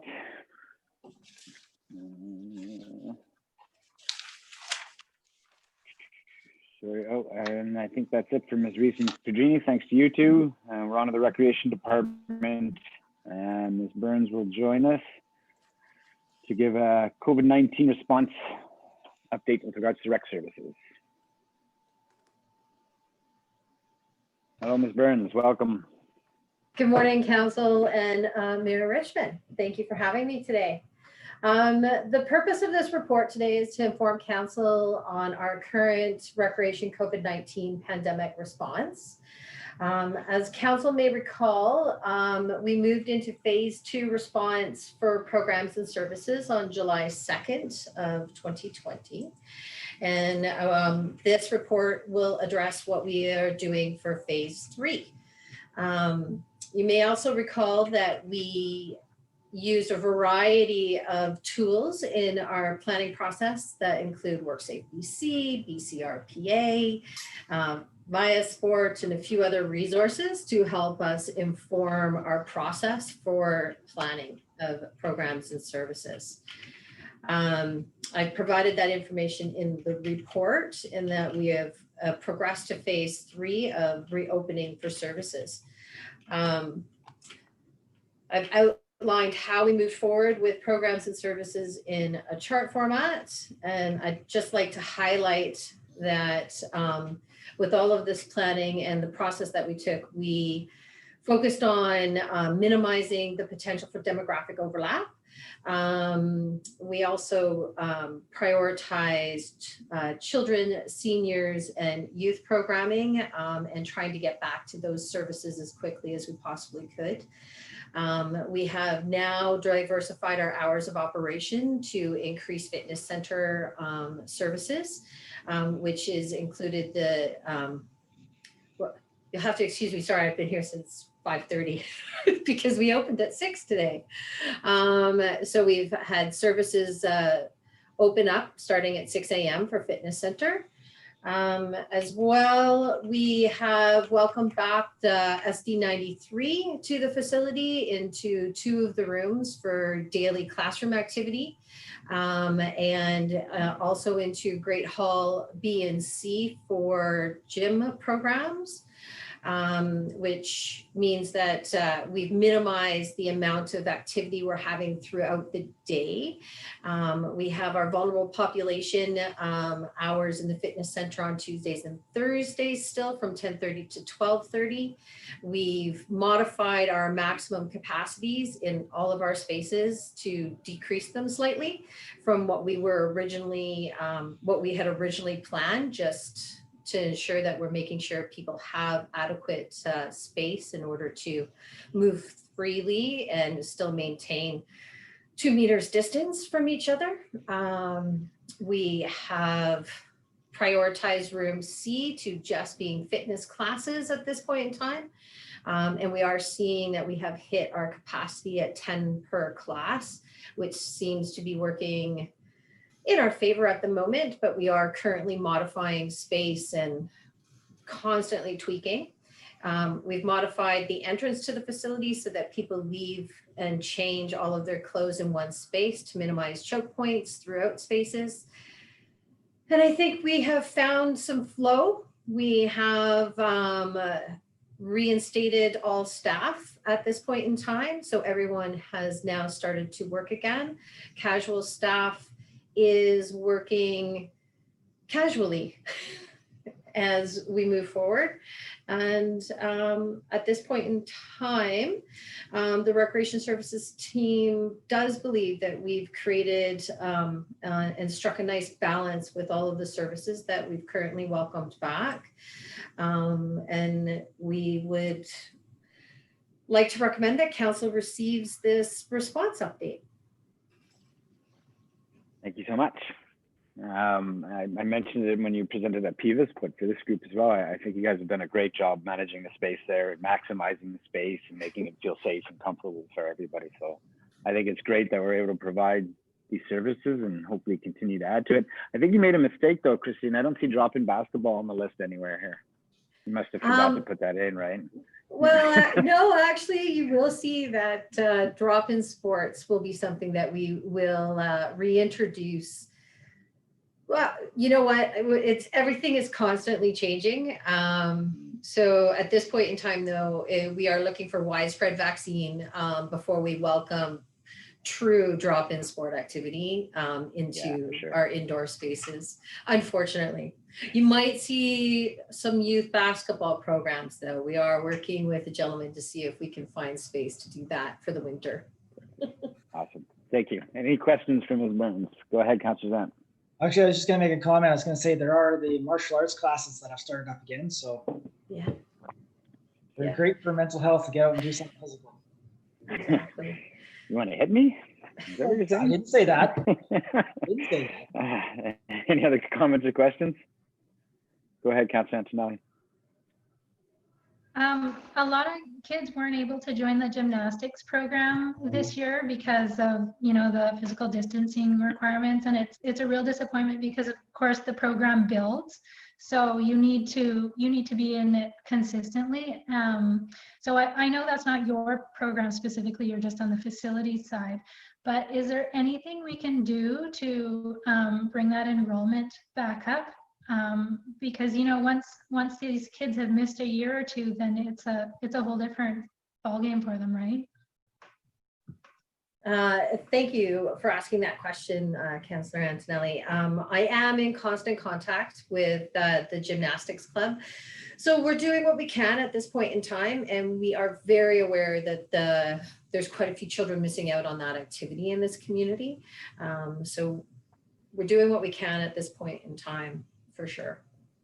Yeah. Anybody else? Can I get a motion to receive the report, please? Councillor Zan, seconded by Councillor Noble. All in favor? Opposed? Motion carries. Thank you very much, Ms. Burns. Thanks for the great work. Thank you. Yes, no, thank you. Sorry, I lost my place. We're on to bylaws, section 11. Village of Pemberton Council Procedure Bylaw 788, Amendment Bylaw 888, 2020. Ms. Harvey. Thank you, Mayor and Council. The purpose, can everybody hear me? Yes. The purpose of this report today is to bring forward proposed amendments to the council procedure bylaw. Three of the main changes I'd like to highlight. One was to formalize a change in the order of proceedings. The second one, the second proposed amendment is to clarify electronic attendance in section 10. And we also took the opportunity to tidy up some numbering inconsistencies in a few of the sections. So the proposed order of proceedings change comes about as a result of direction provided through ministerial guidelines back in June, wherein it was recommended if local governments were going to continue holding electronic meetings, best efforts should be made to accommodate items that might be of greater public interest and try to move them forward a bit in the agenda. Council passed a resolution at the June 30th meeting to incorporate this change. And since then, we have been adjusting agendas to have bylaw readings come before reports of mayor and council, just to sort of move them up ahead in the agenda. So the purpose of this amendment in the bylaw is just to formalize that change. The second amendment that I wanted to highlight was section 10H. We just wanted to clarify that all members of committees and boards and commissions are considered to be deemed present when attending a meeting electronically. So before it was just noting that members of council, and we just wanted to ensure that all of those groups were included. With that, I should advise that notification of the bylaw amendment was posted in the Peak News magazine, as well as the village notice board and post office and Facebook page and e-news. So with that, the bylaw amendment is presented to council for your consideration with a recommendation to provide first, second, and third readings of the bylaw. Thank you, Ms. Harvey. Questions? Thoughts? Would somebody like to move first, second, and third? I'll move it. Councillor Cagin, second by Councillor Noble. For the discussion. All in favor? Opposed? Motion carries. Thank you, Ms. Harvey.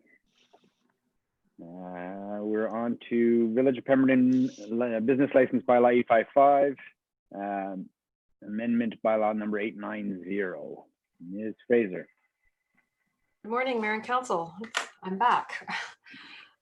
So the purpose of this report is to present business license amendment, housekeeping bylaw number 890, 2020, for first, second, and third reading. And this bylaw addresses a number of housekeeping matters which were identified in the report. And I don't think I need to go into the details. So we did discuss it at committee of the whole. So some of them are just basically clarification and that kind of thing. But I did want to note on the highlights, we are removing the requirement to provide notice in writing of a closure of a business. This is in response to feedback from the community in terms of if they close a business, it's not something that people naturally think to do, and it will save us a lot of time and an administrative end. Establishing an auxiliary business fee of $50 per property if a business is doing the same business in more than one location. And we see this out at the industrial park. And again, this is in response to the business community, feedback from the business community. This does not apply to food trucks or temporary commercial vendors, and that was something that council that was raised at the committee of the whole. So we did address that in the amending bylaw as well. We're reducing the late payment fee from 100% to 25% if the business license fee is paid after January 31st.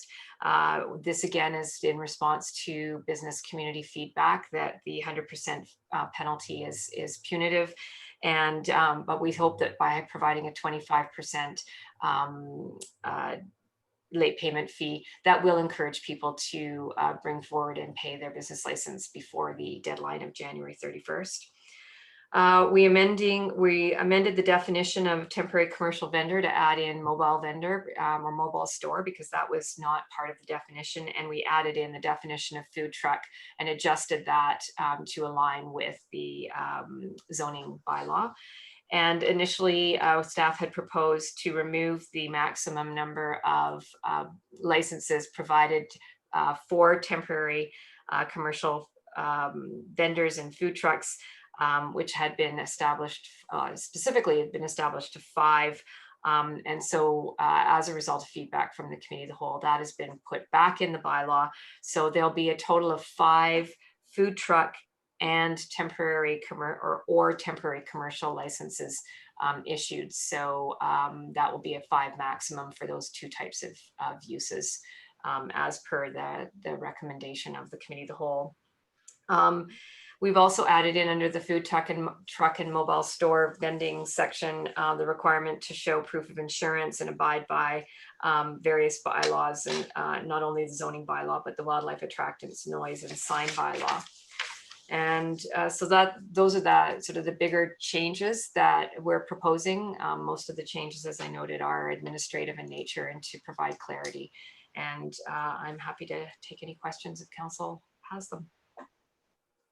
Fraser, any questions from council? As mentioned, this was discussed at length at committee of the whole.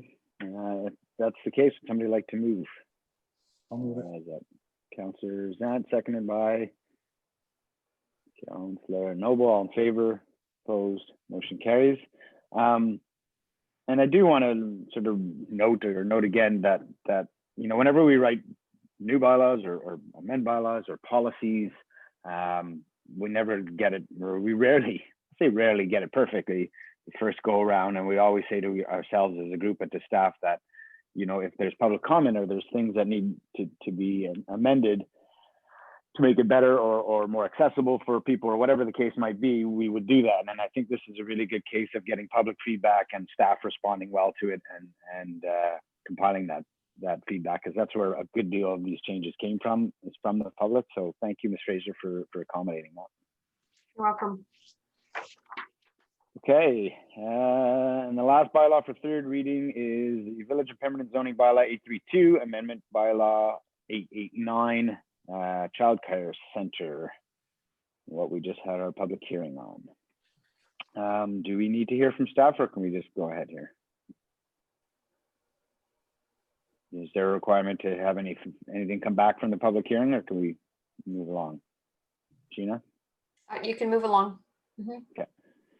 Okay, is there any comment, or would somebody like to move first, second, and third? No, third. Okay, third on just the third on this one. Third. Mm-hmm. Moved by Councillor Zant, second by Councillor Antonelli. On favor, opposed, motion carries. Okay, I'm getting there. Oh, I hit the wrong one. Okay, mayor's report. Oh, Councillor Zant just has his hand up. Oh, sorry, I left that screen. Go ahead, Councillor Zant. Just a quick question. I'm just curious, do we have an idea of how long now it's going to take the, I guess the provincial government to get back to us and then the supposed daycare? Just out of curiosity, because I know they're going through their election right now, and there was talk at the last committee of the whole about them going into well, I can't remember what it was called. The staff has to go into hibernation, I think it was something like that. Do we know how things are moving along with their provincial application? Are we just talking when we refer to Modi from after this meeting? Are you talking about the referrals, or are you talking about that specific site, Councillor? Well, I'm talking about this specific site, just because they have to adopt 4th reading, correct? No, so what we would do is we send this to Ministry of Transportation. They let us know if they have any concerns with access, et cetera, because they have a road. And then that would take a few weeks. I think we've already had some initial conversation with them. So I would say that referrals is done sort of more, I don't see that being hung up too much. Although I don't have a timeline. It depends where it is in the queue. I don't foresee it being an extremely long time. I'm just curious, moreover, because people are already asking when's the new daycare going to be open. I said, well, watch the council meeting, you get more information. Yeah.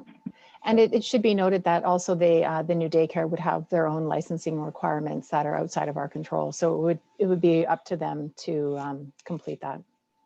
Thank you, Ms. Gilmore. Okay, mayor's report. Be one of the shorter ones. I've only got a couple of meetings to report on, and we've already covered some of it. We had a PVIS meeting last week, and Councillor Zahn or Ms. Gilmore, if I missed up, please jump in. But I'm just bringing it up. We had a look at second quarter financials. Everything seemed fairly in line as second quarter goes. There wasn't a lot there. There was also second quarter financials for the rec service. You know, when some questions started to come up with regards to deficits and how much COVID and enrollment or lack of enrollment due to COVID has impacted our finances, we were told that the third quarter will tell a much clearer story on that. There's still a lot of sorting to do. So I'm sure we're all interested in finding out financially how our rec service is coping, but that'll be coming forward most likely in our third quarter report. We also had a recreation service update, which was mostly what we just had. What else? There was a discussion around the bike skills park applications, which we've covered. There's a discussion around Crown tenure application on Blacktail Meadows up the valley. And what happened here is the cemetery group has a Crown grant application in for that site. Sorry, the Permanent Meadows Fire. Sorry, the Permanent Meadows Fire Department have a Crown grant application in for that site. And there was discussion of PVIS previously, and then the thought to go out and get another Crown grant application going for some parking area and access to the Blacktail Meadows cross-country ski area and that trail access. Those applications kind of overlap, so PVIS committee discussed it, and the application for the parking for Blacktail's Meadow has been pulled back while they wait and see if the fire department is successful in it. And then if they are successful in getting that Crown grant, they would then work with the Blacktail group to see if they can accommodate some parking and access to the trails as well. So that's where that one's at. There was a discussion around the extension of Clover Road Trail to provide access to Lowett River down there. There was a number of aspects to the conversation. One of them being is the value there. You know, we looked at some costs for fencing and creating that trail, and so the question was, is there value there for the money being spent? You know, is there enough gained for the money being spent, and does it warrant it? Another aspect of the conversation was impact to neighbors. So basically, we've asked that staff bring the Clover Road Extension project back for discussion at budget time, and that in the meantime, it'd be referred to Pemberton Valley Trails Association and Stewardship Pemberton, and hopefully PVTA can sort of help answer that question in terms of trail priorities and where money should be spent, or where they feel money should be spent. So that would help with that. And it was also asked that staff go out to neighbors and contact neighbors to better understand the potential impacts to them from that trail. So it was left at that. The Pemberton Valley Master Trails Plan was approved and it's been forwarded to the board for final resolution.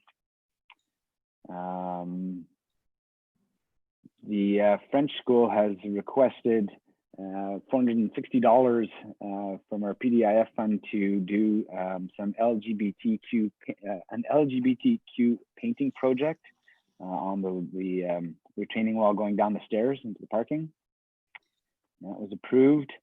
And also from the PDIF, there was $5,000 a year over 5 years granted through the PDIF to the Village of Pemberton Fire Chief for the annual community fireworks display in the Village of Pemberton. So that used to come out of our other account, and that's coming out of PDIF now.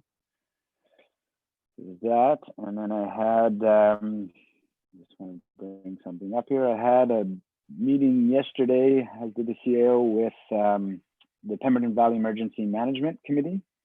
I just want to grab my notes. Give me a sec. Nothing huge new there, but it was a good update meeting. There was discussion around the Arn Canal project. The Dyking District Manager had his first meeting last week, and this is about where the Arn drains into the Pemberton Dyke Creek. This is what we applied for $750,000 for, and the scope is to replace the gates and culverts that contribute to the flooding around the Peaks area. So that was updated. The Ryan River, the PVDD reached out to the Water Survey of Canada and the River Forecast Center. We've talked about gauges before, the Ryan being a key one, and they have come back. The Water Survey of Canada have come back and offered a three-way cost share for a new gauge on the Ryan River. So we want to see what that looks like. The timeline for installation, we don't know at this point. And we're also going to apply for gauges in the Miller and the Green as suggested by the Dyking District Manager. The slough, the paperwork's been done for piping the beaver dams along Rancherie, which are reported on last time. They're a huge problem. So looking for a support letter from Liwat, and it's a joint project with Liwat. The final plan will be reviewed in the fall and completed in the fall. There's also a concern that the Birkenhead along Highway 99, the water levels seem to be too high compared to other rivers. So Kevin's going to go look to Mr. Troy and explore that and see if there's some beaver dam issues further up. Liwat updated on their dike improvement at the pole yard. One of the things they did comment on was that it's not going, there's $750,000 that they got through their application for that project, but that's not going to be sufficient to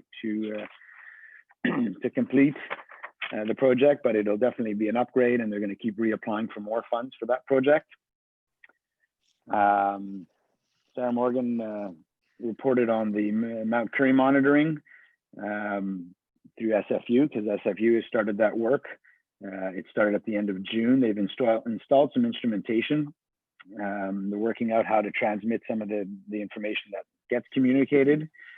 The first year, so this is the first year of monitoring Mount Currie, and SFU will give their formal first year report hopefully in December or January. And I think that's it for that meeting. So the only other thing I'd like to report on is the fact that this is Ms. Harvey's last council meeting with us. And so we will shed a collective tear here. We will miss you greatly, Ms. Harvey. You do an awesome job, and you have a great energy, and we love having you around. So we're sad to see you go. We're very happy for you to move closer to your family, and we wish you all the best. But you will be missed. Thank you. And I will miss everyone here. Thank you. All the best. Thanks. And that's it for my mayor's report. Any council reports? Councilor Craddock. Yeah, thank you. Just a quick one on the Dyking District. You've brought up most of the issues that were at the meeting last week. The only thing out of the Ryan River Gauge funding is the yearly cost of $14,000 for maintenance. And Kevin brought it back to us. He's not sure that's going to be funded by the group, so it may come back to the three of us to share that funding, which would be about $4,700 each a year. So that's something we may have to take into account at budget time this year. The other thing is they finally got the last results in on the sediment, and there is no market for the sediment coming out of the river. And the only person that says they might take some is a cranberry farm to increase the height of their land around their area. But other than that, it's unfortunate because that's a huge amount of material that we have to find a place to store. And the last item with the meeting is the November 5th has been set for the AGM. For the Pemberton Valley Diking District, there's one position up available on the board for 3 years. The meeting is going to be actually at the community center, is what they've said. People will have to wear masks and hand sanitizers will be available. So that's it for my report. Thank you. Thank you. And further to your comments there, Kevin also mentioned that one thing he'd like to explore is sediment, due to what you just said about the sediment removal or the sediment not being marketable at this point and how big a task it is. One thing he'd like to explore further is sediment removal up the green, or further down the green, I guess I should say, hoping that that would allow for better water transfer out to the lake and beyond. And maybe it's a lot more accessible. There's a lot more area to put some of the material. There's less material, but he wants to explore that. He feels that could have a good benefit. Not the sediment removal we've looked at that Councillor Craddock's referring to, but it could be very helpful. Right. Any other council reports? No council Okay. reports. Thank you. All right, seeing none, correspondence for action, we have none. Correspondence for information, Ms. Robert, regarding the sidewalk in front of Signal Hill. I thought we moved a response to this in the recent meeting. This is a re-response to our response. Oh, okay. I Anybody have think any we've thoughts? now received 4 letters from her on the same issue. Okay, well, we know that Ms. Gilmore's following up with the developer on this. We just want to receive this for the time being. I also did receive acknowledgement of my email. However, I've been promised a response. So that was even late last week. So I have been following up. I just don't have any new news to share. Okay, well, in the meantime, let's get a motion to receive this letter, please. Councillor Zant, second by Councillor Noble, all in favor, opposed, motion carries. Decision on late business. Nope. Late business, notice of motion, question period. Do we have anybody, Ms. Harvey? I see that Dan Falloon has his hand up. Okay, go ahead, Mr. Falloon.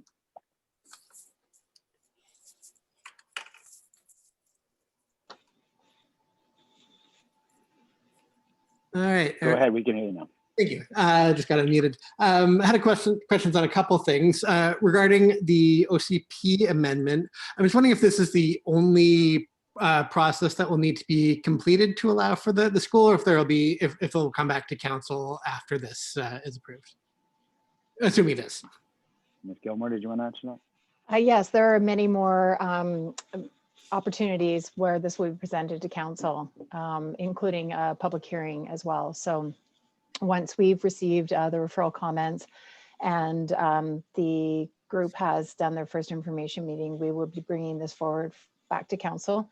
It'll also go to the ALUC, Agricultural Land Use Commission, and but it'll come back for first and second, and then it would go public hearing, and then third, and then it would come back for fourth and final. So this will be probably a 4 to 6 month process.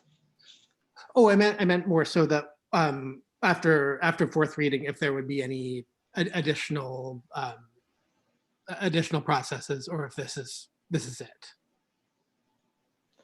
Well, I would imagine maybe Ms. Pedrini could come in and address that. I know that, yeah, maybe. That'd be all We right. could connect you with Ms. Virginia. I mean, as the CEO has said, we go through the public hearing process, and there's a number of other formats that this will come to, or points in the process that this will come back to council. But I'm not sure what you're looking for more specifically than that.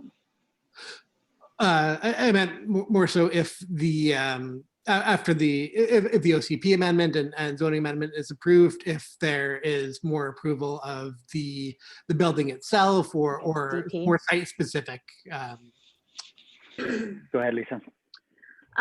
Excuse me. We won't be processing a development permit for form and character of an institutional building. So no, the only thing coming forward would be a building permit, and that would be processed obviously in-house by the building official. Okay, perfect. The other, I just want to touch on in terms of the recreation truck. I was just hoping for more information about what that truck is used for, if it has any, I guess, special features Yeah. that for the recreation department. Just a little more detail on that. Sure. I mean, just to be clear here, though, Dan, the rec truck this is not the purchase of a new truck. So just to back up a little bit, before you started covering us again, the village did a transfer of the administration of recreational services from the SLRD to the Village of Pemberton. So it's governed through our joint committee, but it's also it's administered through the Village of Pemberton.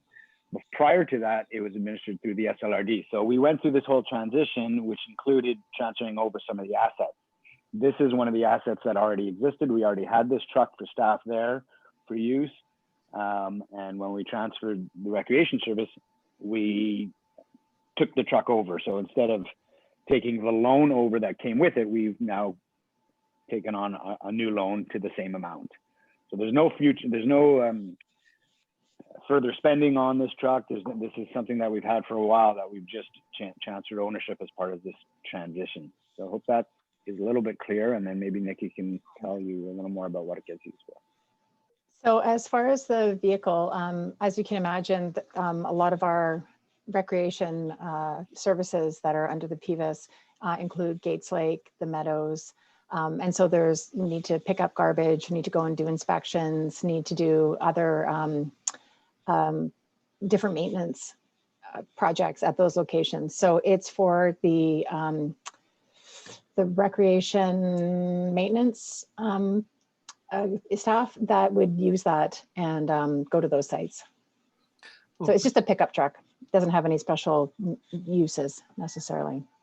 Okay, I just wanted to clarify that. And then just the only other thing is in terms of the letter that Tourism Pemberton provided that wasn't in the package, would it be possible to get a copy of that just for my own records?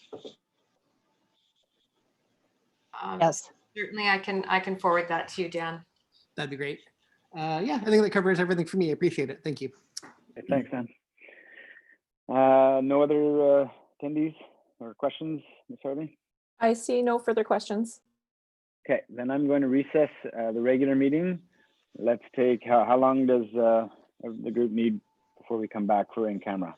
It's 11:25. 5 minutes okay, or do we need more? Yeah, 5's good. So, Yeah, so we'll see.